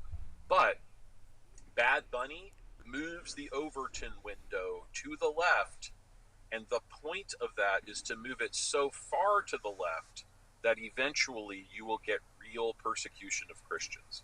So He Gets Us ads is not going to move the Overton window even an inch. Bad Bunny is going to move the Overton window significantly. And every single other thing that happens at the NFL, if we don't speak out about it and push back on it and ask to cancel these things and use the power of the market to boycott things and get people like Steph to stop buying Bills jerseys, like until that happens, Never starts losing. Right, exactly. So The halftime show for the NFL could feature a bunch of nude dancers, and Steph is still going to buy her Bills jerseys, and the NFL knows this. And so they have the choice to both make money and to push the culture to the point where there will be real persecution of Christians, moving the Overton window further and further and further to the left. That is what has Nate outraged right now. Thank you, Okay, Chris. so Can you? Never mind. I shall remain silent. You keep carrying water for me, Chris. Go ahead, Nick. I mean, yeah, I mean, I don't know what you want people to do. Like, I already don't watch it. I already don't buy NFL stuff. Um, I already speak out against Yeah, everything that he could possibly promote. right. Like, So, like, I mean, use whatever platform you have to start an NFL boycott. And when people push back on you, you put that forth. And you say that we don't want to move the Overton window. We're tired. well, Yeah, like there'd no be one, no one's millions saying asking. boycott. There'd Well, be no one's millions saying asking. boycott. No one's asking you to get like a mob with torches and pitchforks. That's for the other side. So it's like, well, what do you expect us to do? Not a lot. Like, what are you doing about it, Nate? Using this little platform to be like, yeah, people are outraged. I think it's right for all of what Chris said, and apparently I've incoherently been saying for the last 40 minutes. That's it. That's the extent. That's all you're going to do. Yes. Yeah, that's my reach, so that's what I'm going to do. If someone's like, hey, what do you think about Bad Bunny? You're like, oh, I think it's terrible. I think it's going to delude kids. I think it's going to push people further away from God. It's going to shift the Overton window, like Chris is talking about. I think it's going to further serve to denigrate at a significant chunk more than stuff at a lesser view over time. It's going to be very bad. I think people should teach their kids and their people about it and avoid watching it and use the power of the purse to not buy into it. That's it. Versus, what do you think about this? I'm like, oh, it's the world being the world. Whatever. Like, wow, that's a Christian response? Yeah, what are you going to do? So it's like, so what would you have us do? Just say it's bad. That's all? Sure. Yeah. We'll take that. I mean, what, like, you talk about the over, like, is it just really big? Like, we should only be concerned about the halftime show, or should we be concerned about a lot of other things that do this? Like, if this is This the only just thing you're happens to be concerned an about, opportunity in the news to speak out because it is in the it news. sounds And like, so it makes it a bigger opportunity to get noticed than just complaining about literally everything in the culture. Which we But do Nick anyways, brings every up day. a good point. No. Like, I am 10 times more concerned about my children's openly gay first grade teacher than I am about a stupid halftime show. But That's the thing I'm putting my energy into speaking out against.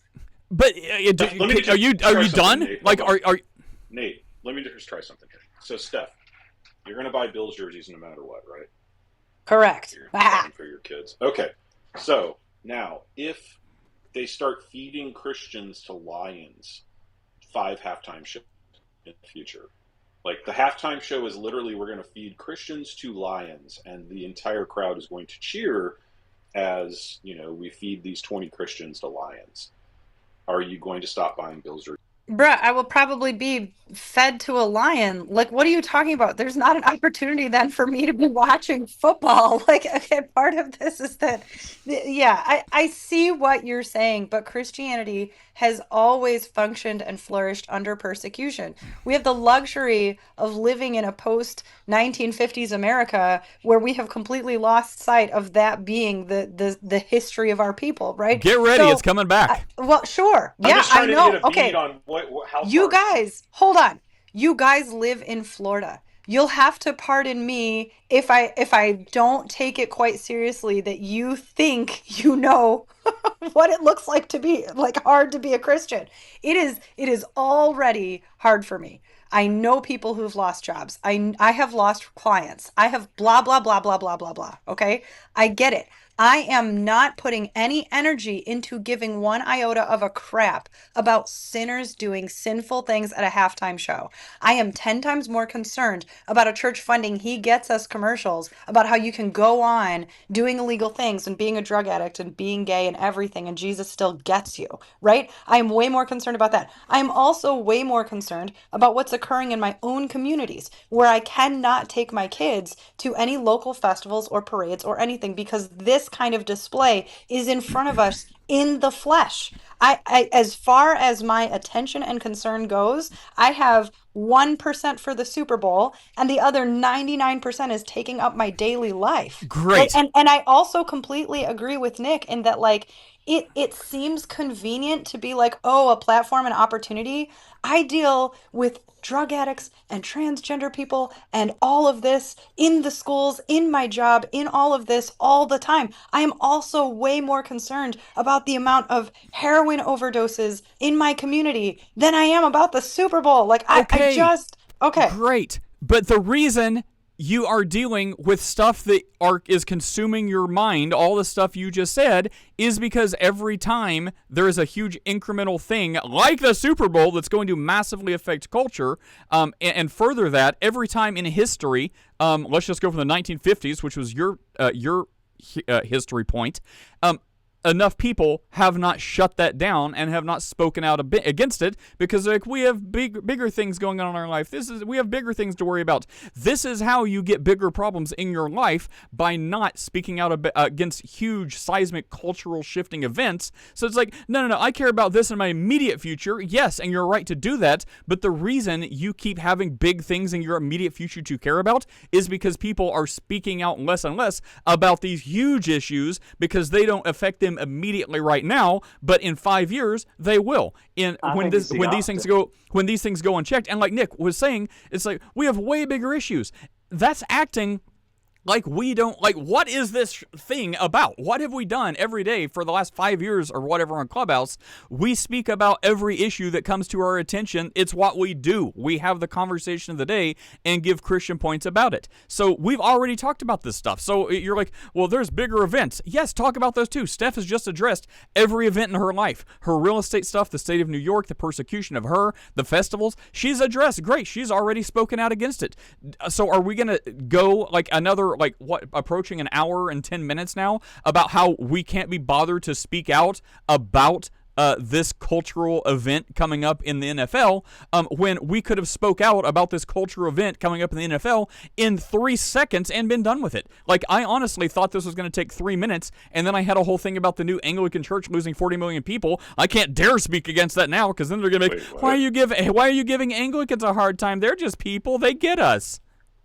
Like, in 3 minutes, we could have spoken about against Nick, saying all this evil is on TV constantly. Great. Speak out about all of that. That'll take you 30 seconds. Steph's demonic stuff where she lives. Great. It took her about 30 seconds to speak out against all of that. Can we spare 20 seconds to speak out about this NFL nonsense and then be done? No, we have to spend an hour and 10 minutes speaking out about how we're not going to speak out against it. No, okay. Nobody is saying we are not speaking out against it. The whole point is we are surprised that this is the hill you're willing to die on. There are 150,000 other hills to die on. And I'm surprised that you think this is the hill I want to die on. I said, hey, what does everyone think about this? Because I made a comment the other day. I heard it was canceled. Okay. And I heard it. Hang on. I heard it was canceled. And remember how this all started. Replays are on. I said, oh, guys, I was wrong. Apparently that was a rumor. It's still on. And then Steph said, that's all. And then Steph said, what? Who's Bad Bunny? What's the controversy? And I said, oh, here it is. Go Google this, him in dresses. This is the controversy. And then that somehow spiraled into why this is my personal battle. And I don't care at all, besides just being like, this sucks. This is going to be bad. This is going to further deviate our society. And this became my personal battle somehow. Well, yes, Chris. First thing, the way it happened was you were surprised that we were not shocked. Like, I'm not shocked by it. That was the first thing. So I'm not shocked that it's happening. There's a difference in saying I'm not shocked and saying that I somehow approve of it or condone it or anything like that. Like, I'm not shocked. That's what we said, the world's being the world. We're not shocked. So no, we didn't say the world's being the world, so that's okay. We said the world's being the world, so we're not shocked. It's not like, oh my God, I can't believe they're doing that. I would never imagine, like, yeah, we know they're doing that kind of stuff. We don't approve of it. But as far as like, there's tons of other things that need to be spoken out. I'm really more concerned right now. There is a big ecumenical movement going on in the name of Christian nationalism where doctrine is downplayed and all we're worried about is conservative politics. That's a big deal. Yes. Yes. That's way bigger. And we talk about that a lot because we have time to talk about all of the issues. Yes, Nick, I completely agree. We talk about that routinely here, and that is a hill that I am much more prepared to die on because I actually do care about that. I care about the other thing for all the reasons we talked about that should have taken 30 seconds. But yes, Nick. Chris. Gosh. Okay. This is no caffeine, Chris. Oh, man, really? Well, very low. Bro. Did you take that blue meth today? I'm just curious. I actually haven't taken that in a while. I've been going going cleanse. Okay. Look, Steph, the reason... For the record, they mean methylene blue. Just saying, don't do meth. Blue don't meth. do drugs. These are my friends, people. These are my friends. Joke, people. It's a joke. So, look, the reason that you live in the post-apocalyptic hellhole that you live in, Steph, is because my parents and your parents and everybody else who were Christians failed to speak out about these cultural issues 20, 30, 40, 50 years ago. I've actually seen studies on that. When they are incremental. That's right. And so when we failed to, well, Steph is on the phone, but... No, I'm not. I'm listening. I'm ignoring everything right now. Okay. Should I just shut up? Except no, you. I'm sorry. I'm ignoring all of my work phone calls. I'm it's all right. Very interested in this. It's all right. We gets you. Please continue, Chris. So what I'm saying is that, look, when we fail to speak out prophetically as the church to the culture, and we can talk about what Nick wants to talk about as well, because I think that's important. But like, when we fail to speak out and be prophetic to the culture, even though, you know, the culture is going to be, you know, going against us, it is stealing from our children and grandchildren's future, just as our parents and grandparents stole from our future that has put you into the post-apocalyptic hellscape that you're in now. It is their fault, okay? And we do not want to continue to profligate the errors of previous generations. That is the argument. I want to comment on that very briefly. And Chris, you did catch that I'm ignoring work, not you? Yeah. Okay. I want to make sure that. Okay. So I don't know that that's fair, because we would then also have to say that the early church failed because they were persecuted, and the Chinese underground church right now is failing because I don't know that the mark of being a good Christian is having society agree with you. That's not the case. We can't have that be a measure, because then that's not what I'm saying. Right. So our grandparents, I don't know about your grandparents. My grandfather, my grandparents on my father's side were devout Christians. Like the whole thing, I learned to be a Christian from like exclusively my grandfather, right? Like this man functioned in the world as okay, there's no world in which I would say my grandfather failed to be a Christian because he was in New York in an environment that was hostile to Christianity. So I don't agree with your measure there. What I do agree with is that it's crucial to stand up for what's right, but the world has always been the way it is, and Christ said they will hate you for my name's sake. We expect this and we thrive under it. That is the call. That's what I would say. Because like you're saying, the reason we're in this shape is because the church has somehow failed to do its job.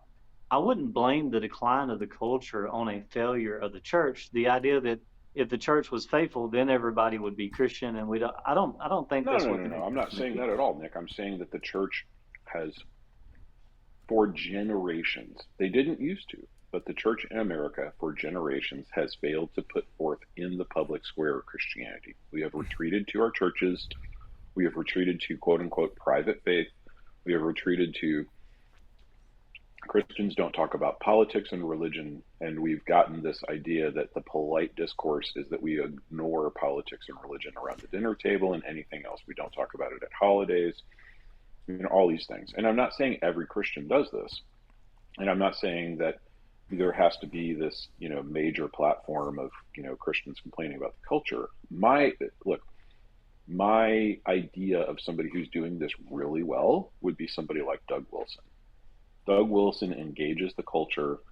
He engages the arguments. He is engaging the Overton window to attempt to move the Overton window back to the right.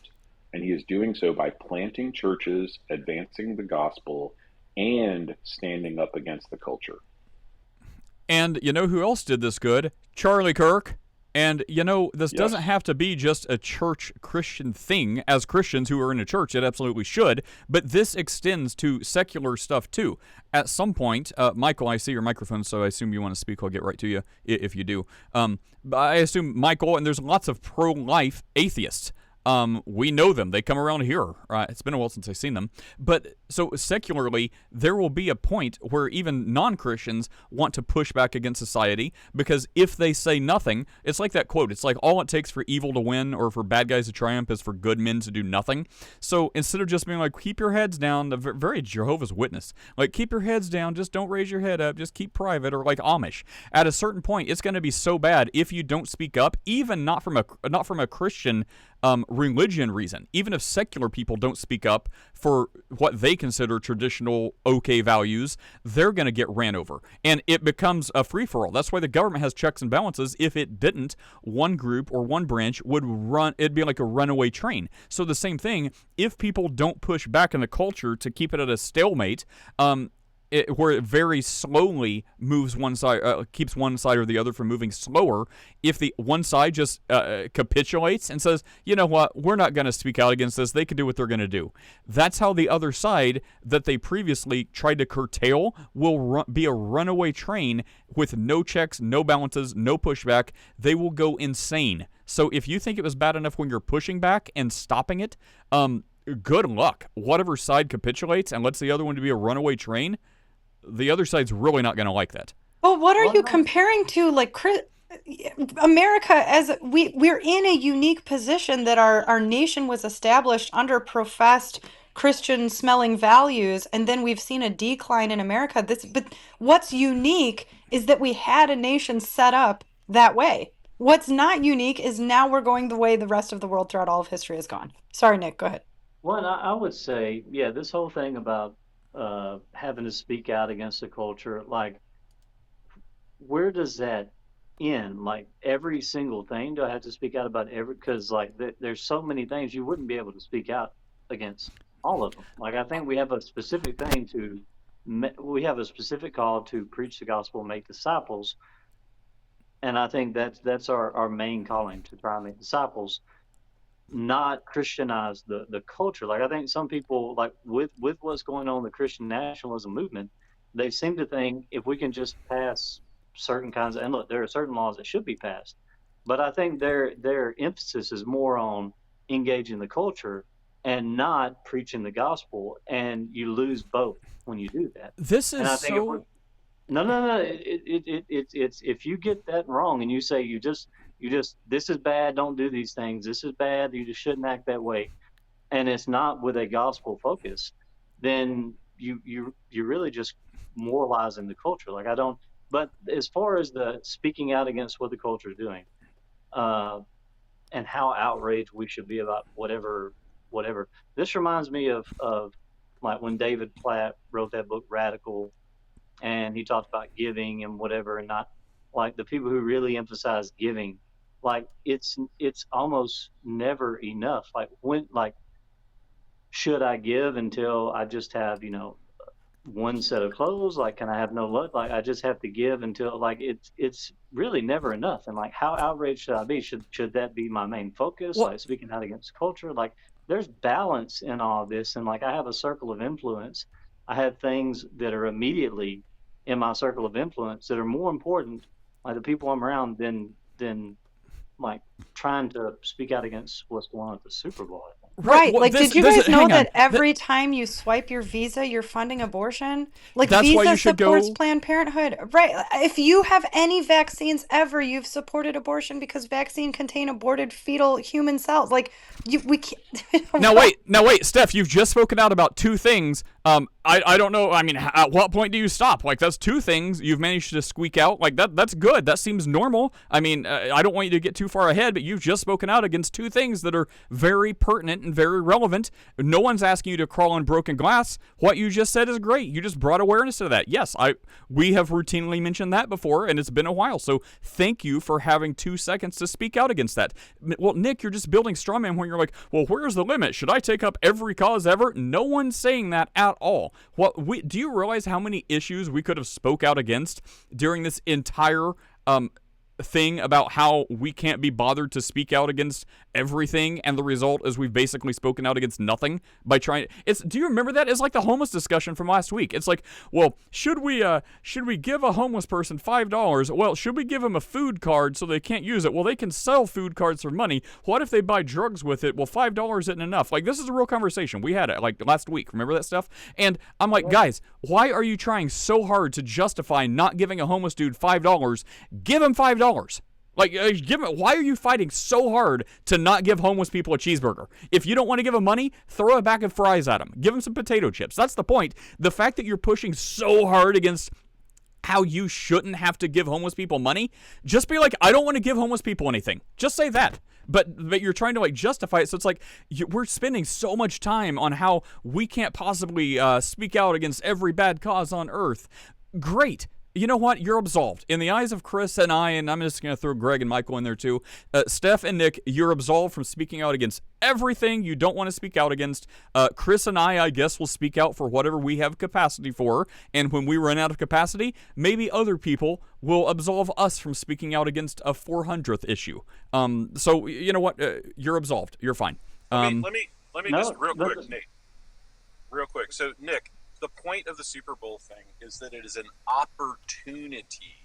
It's not that it's any worse, but because it is so high profile, it is an opportunity to speak prophetically to the culture. That's it.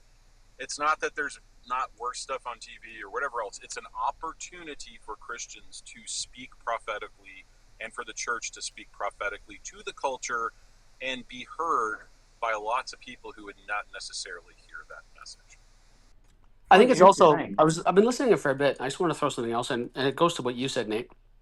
So there's this phenomenon called outrage fatigue, and it's a real thing, right? Like, so one of the a comedian, his name is Hassan Minaj. He said something about interesting. He said there's so many things out there. He's like, and he's like, I feel about the issue. He's like, but I don't have any time. It's like I don't have the time to be passionate about all these different things. So he's like, for example, he's like dolphin-friendly tuna. He's like, I think dolphin-friendly tuna is important, but I don't have any time in my day. So somebody else is going to have to care about and take a voice for a dolphin-friendly tuna. So like in that vein, like you will run out of hours in the day if you try to share your voice about every little thing. Completely. Totally agree. So, I mean, you know, I guess fine. Like, again, we've dedicated about over an hour at this point. We could have shared our voices about a lot of stuff, like Visa and aborted fetal cells, completely. That's a great thing to remind people of. It's true. Also, Steph, you said something again, and it's like, well, you can't speak out or shouldn't speak out. The issue I'm thinking of is in my own county. Remember, like 2 years ago when everyone was going crazy with, like, sexual material in like elementary school, and it was all these like it was cartoon, but it was incredibly graphic, like naked people and showing them how to have sex and stuff like that, and like for what was it? There's like K through 4, it was an elementary, yeah. Right, and a lot of people didn't speak out against it. So if you go to California, your kids are going to have those books. Do you remember all the news clips we had of parents in Virginia, Florida, all Texas, all these other people making a big deal? They ordered these books themselves, they showed them, and when people spoke out against this, it didn't take a whole lot of time, maybe an hour here and there. Maybe that was their cause. Well, because of that, it got the whole country up in arms, metaphorically, and it had parents going to school board meetings with these books, reading excerpts, getting shut down, getting arrested because they considered it obscenity and profanity for them to read what their children were reading in school. It was too obscene to be read at these meetings, and that even had the Streisand effect, which got more spotlight. It got national attention, and when they tried to do this in my county, people spoke out against it. They went to the school board meetings, they got it shut down, and as a result, all of the school board, except the one conservative, got completely overturned in the next election. So that's just a few people spending a little bit of time going to a meeting here and there, speaking out against something, and, you know, it wasn't necessarily a church service. I don't even think all these people were Christians. But they knew what was going on in their child's school and what was being proposed as reading material in their child's school was wrong. Whether they're Christian or not, they knew it is wrong. They spoke out against it. And as a result, we have slowed that decay at least a little while longer. No one's talking about that in my county anymore because that issue is resolved. And for the foreseeable future, we have a very different board. Will that issue come back? If it comes back again and no one speaks out against it, that's how it can flip and come right back into our schools again. So in New York and California, not enough people spoke out. Good luck. You have to remove your kids from school or excuse them from that class, if that's even an option, because no one spoke out. I'm just pointing out the obvious. No, it's that there aren't enough of us. People in New York are speaking out. It's that we're like 1 out of every 50 people is a Christian. Like that, it has nothing to do with how. And look, that's the way things go, right? Like I have gone to my school board and talked. I have voted in a way like that would, I vote for the Christians that are running for school board, which this past year out of the 9 candidates, there was only one.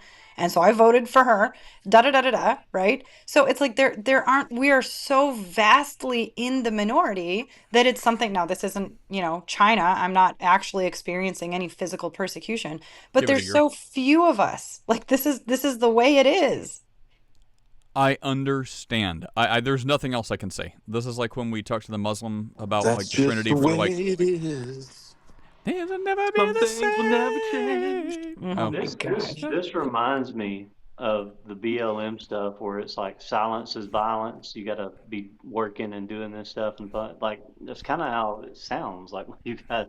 Like we're not doing enough. We're not speaking out enough. Like is it ever enough? I don't know. No, this is okay. This is how this should have gone. What's Bad Bunny? I don't know anything about it. Oh, it's this dude who's a real macho wrestler. Now he's in a dress, and I think he's taking a deal, and he's like on board to promoting drag and all this weird crap to denigrate our society further and drive us away from Christianity. Did you Google his pictures? Oh, he's in a dress. I thought it was going to be provocative, but yeah, I see the dress made of swans. It looks like a wedding dress. That's odd. Wow, I don't think that's great for to influence fragile young minds for a halftime show. Oh, well, I'm not going to watch it anyways. Thanks for bringing that to my attention. I'm not going to let my kids watch that either. And then we move on to Anglican chick. Like, that's how that should have gone. But somehow it's turned into, you're telling us we're not being enough. Like, that's one step away from being Nate, legalistic. You drug it on, not us. We wanted to move on a long time ago. Yet you didn't. It takes 2 to tango. Like, no, I didn't want to talk about it in the first place. Like, me and Step folks said, we're not shocked. We oppose this. That should have been it. I want to die right now. All right, nobody approves of this. Go protest in your town. Don't watch it. Turn off the NFL. Boycott whatever you're compelled to do. I will still be watching. Joe, I saw you've raised your hand several times, and we've invited you. Let us know in chat if you're not able to get up here or if it's been like 50 accidents. But I see you have your hand raised, and it says you've already been invited. So let us know if you can't get up here and want to. Maybe someone else could invite you. But yeah, just let us know. If you have something to say, I'd like to hear it. Meanwhile, Mimi and Caleb and Scott are new on the stage. Hello. What's up, Mimi? I'm just here. All right. What's up, Caleb? Wait, we're not going to ask Mimi how she feels about Mimi, how much you said you didn't want to talk about it. You said you didn't want to talk about it. Yeah, we moved on, right? Right? Yeah. They came up because of this, but okay, you're right. Mimi, did you want to say anything about it? Say whatever you want. I'm trying to catch up to the whole Bad Bunny thing. So as you all were talking, I was trying to look it up. So I have no thoughts on this at all. I had to look up who Bad Bunny was. I had no idea who he was. I know who Bad Bunny is. I used to listen to him when he first made trap music. Now he makes some booty music, and I don't follow stuff. Booty music? Yeah, like crap. Like I can't cuss. So it's booty music. If you want to cuss, cussing's fine. Apparently, some Christians said cussing's fine. Okay, so if you want to cuss, cussing's cool. Cussing's fine. I have no judgment on that at all. Yeah, right. Why are you trying to make me use profanity up in here? No, I don't know. Steph, can you send me the link to what you were talking about of Bad Bunny in the outfit or anything? Oh, I just Googled Bad Bunny dress. That's it. Oh. Okay.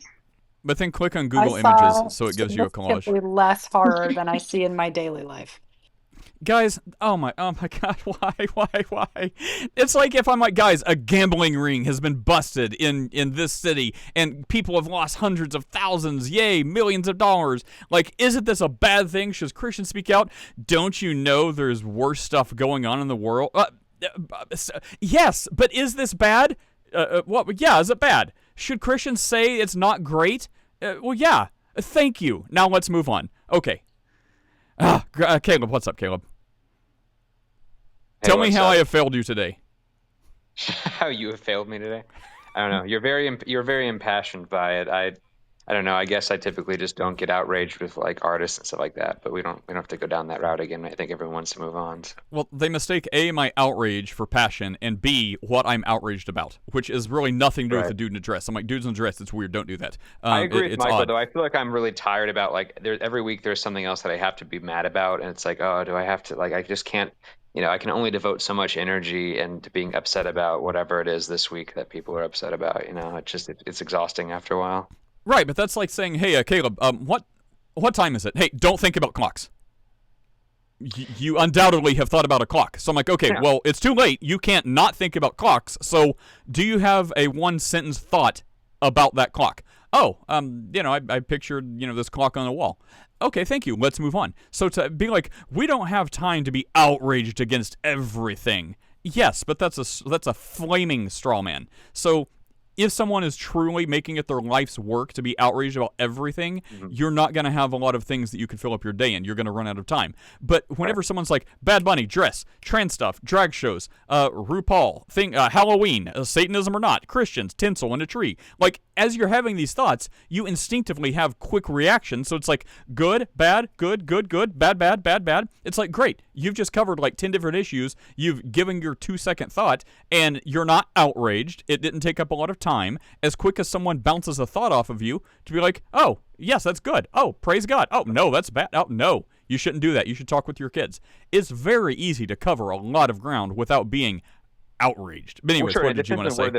Yeah, and it depends on what their priorities are, right? Like, I think you could talk about like football in general, like, okay, people are upset about the halftime show, but like, what are the ethics about endorsing, paying money, and enjoying people who are, consensually giving each other brain damage and potentially breaking bones, like MMA fighting being another example, right? Like, I don't know. I feel uncomfortable sort of participating and contributing to that. I don't think it should be outlawed or that it's like intrinsically immoral, but I do think that there is a real theological question there, like in terms of supporting actual violence against other human beings for sport. So I think, like, to me, those are more interesting and more societally impactful things than whether or not someone's wearing a dress. I think real people getting real brain damage and real injuries is more important and is a worse tragedy than someone, spreading LGBT identity. That is a great point. Let me carry water real fast, and then we'll get to Scott and MJ. Let me carry water for Nick and Steph. So I would fall into that category where I would be like, well, guys, I can't carry all the issues for the NFL and brain stuff and medical stuff. It's A, out of my pay grade.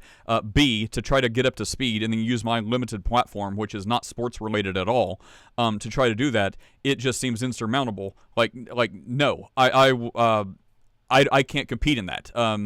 However, I will divert a little and be like, yes, I agree that I do remember studies and stuff like that, and it is an issue, getting concussions and lifelong stuff that makes people crazy and things. So I think that is bad. I don't know what the studies are now. I'm sure people are looking into it.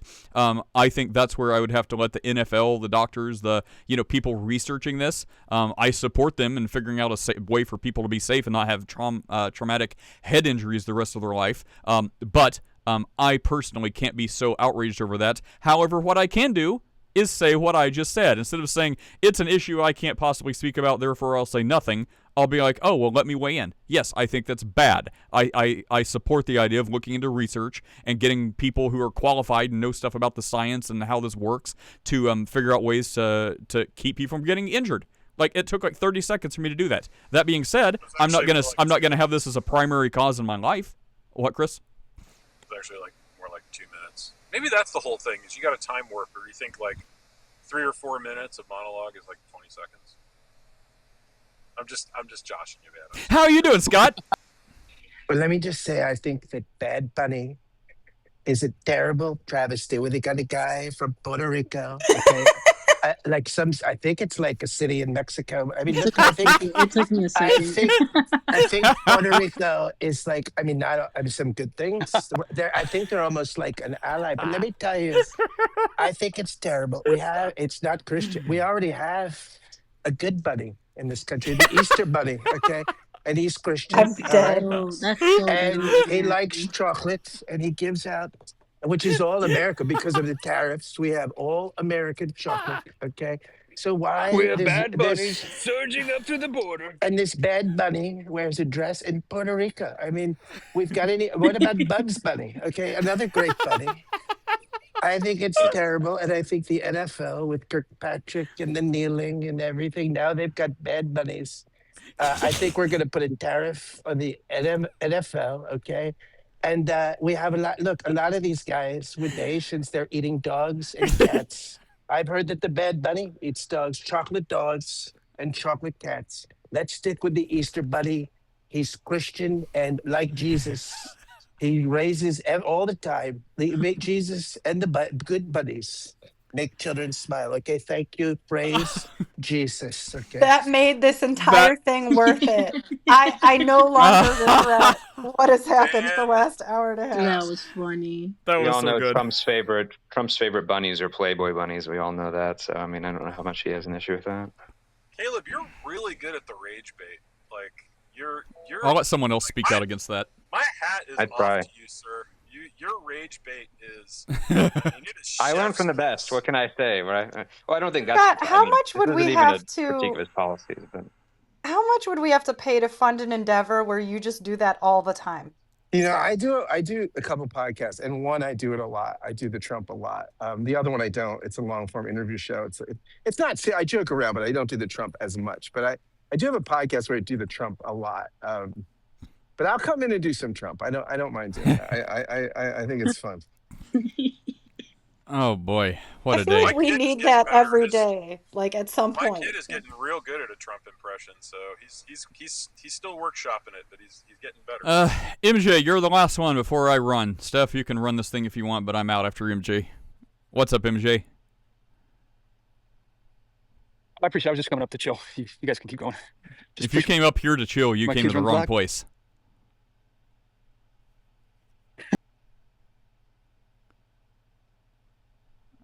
All right, Steph. Are you going to talk about your liberalism for a while, or should I just end it? I am drained. Okay, listen, I'm not liberal. Okay, I'm trapped here. I am stuck. I have no escape. So if someone wants to come and fund my move to a free state, that would be great. But and my whole family. That's the reason I'm trapped. Is we're all here. Work harder. I'm She sorry. said I it, was and my own family. I was trying to channel Chris. I didn't have the levity in my tone and the spring in my step to make that sound like I was teasing you. It sounded more serious, but that's just I am 'cause not a I'm- witch. I'm I drained. don't did you think just tell a woman to work? Oh no, that's very progressive of you. Caleb is really good at rage bait. I mean, you say you won't come to Florida for gators, so Good that's rage bait, your right? problem. Like, yeah.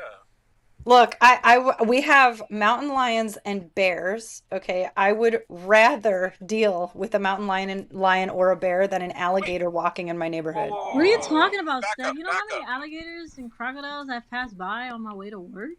No, Okay, ha! Just like that, I'm out. I've Irish goodbye them. They were going to talk about bears or whatever for a while, and it would have been another 5 minutes before I got out. Dude, look at my eyes. Look at my eyes. To do that, you have to go to youtube.com/questions about Christianity, no spaces. And then you can look at my eyes. I'm tired, bro. I'm tired. That was so draining. Okay, I'm going to make I don't need to make my case. Either everyone has stopped listening a long time ago. The point is, I don't care about Bad Bunny, right? I care enough to be like, here's what it is, here's the shock, I think it's not a good thing, I think it serves to blah, blah, blah, denigrate our culture more and more and more and shift the window and be bad and, promote bad stuff. It's going to draw people further away from Christ and confuse a lot of kids. That's what I think. That's the extent of my outrage. But my passionate rebuttal and quagmire I was waiting in is that Christians kept thinking I was so outraged about Bad Bunny. I'm like, I'm so outraged that you think I'm outraged about this. I'm like, I'm outraged enough to be like, look, I think this is crazy. This is why people are shocked. It was more of like an explanation of why all the people are shocked and outraged, why they're shocked and outraged. And I think it's valid. But then to be like, oh, well, they should be more shocked and outraged over this. I'm sure they are. Ask them. But right now, this is the thing that's making the news, so put something more shocking and awful, and they'll be shocked and outraged about that. But my shock and outrage is like, we've talked an hour and a half about how Christians shouldn't be as shocked and outraged when the world does what the world's going to do. I'm shocked and outraged over that. That's what I'm shocked and outraged over. I'm like, look, all you got to do, no one's asking you to, like, do a big thing. It's be like, oh, yeah, that's shocking. Thanks for making me aware. Yeah, that sounds bad. It sounds like they're trying to, do worse things to the culture of America. Great. Now let's talk about something worse. Oh, why? I do this to myself. I do get myself in these predicaments. Somehow. I'm my own worst enemy. Okay, anyways, and this is only containing the caffeine content of a 16-ounce, no, less than that. I mix it in thirds. Of like a 6 ounces worth of green tea caffeine, so whatever that is. It's like none. Yeah, I guess like, share, subscribe, or unsubscribe, whatever. See you guys later.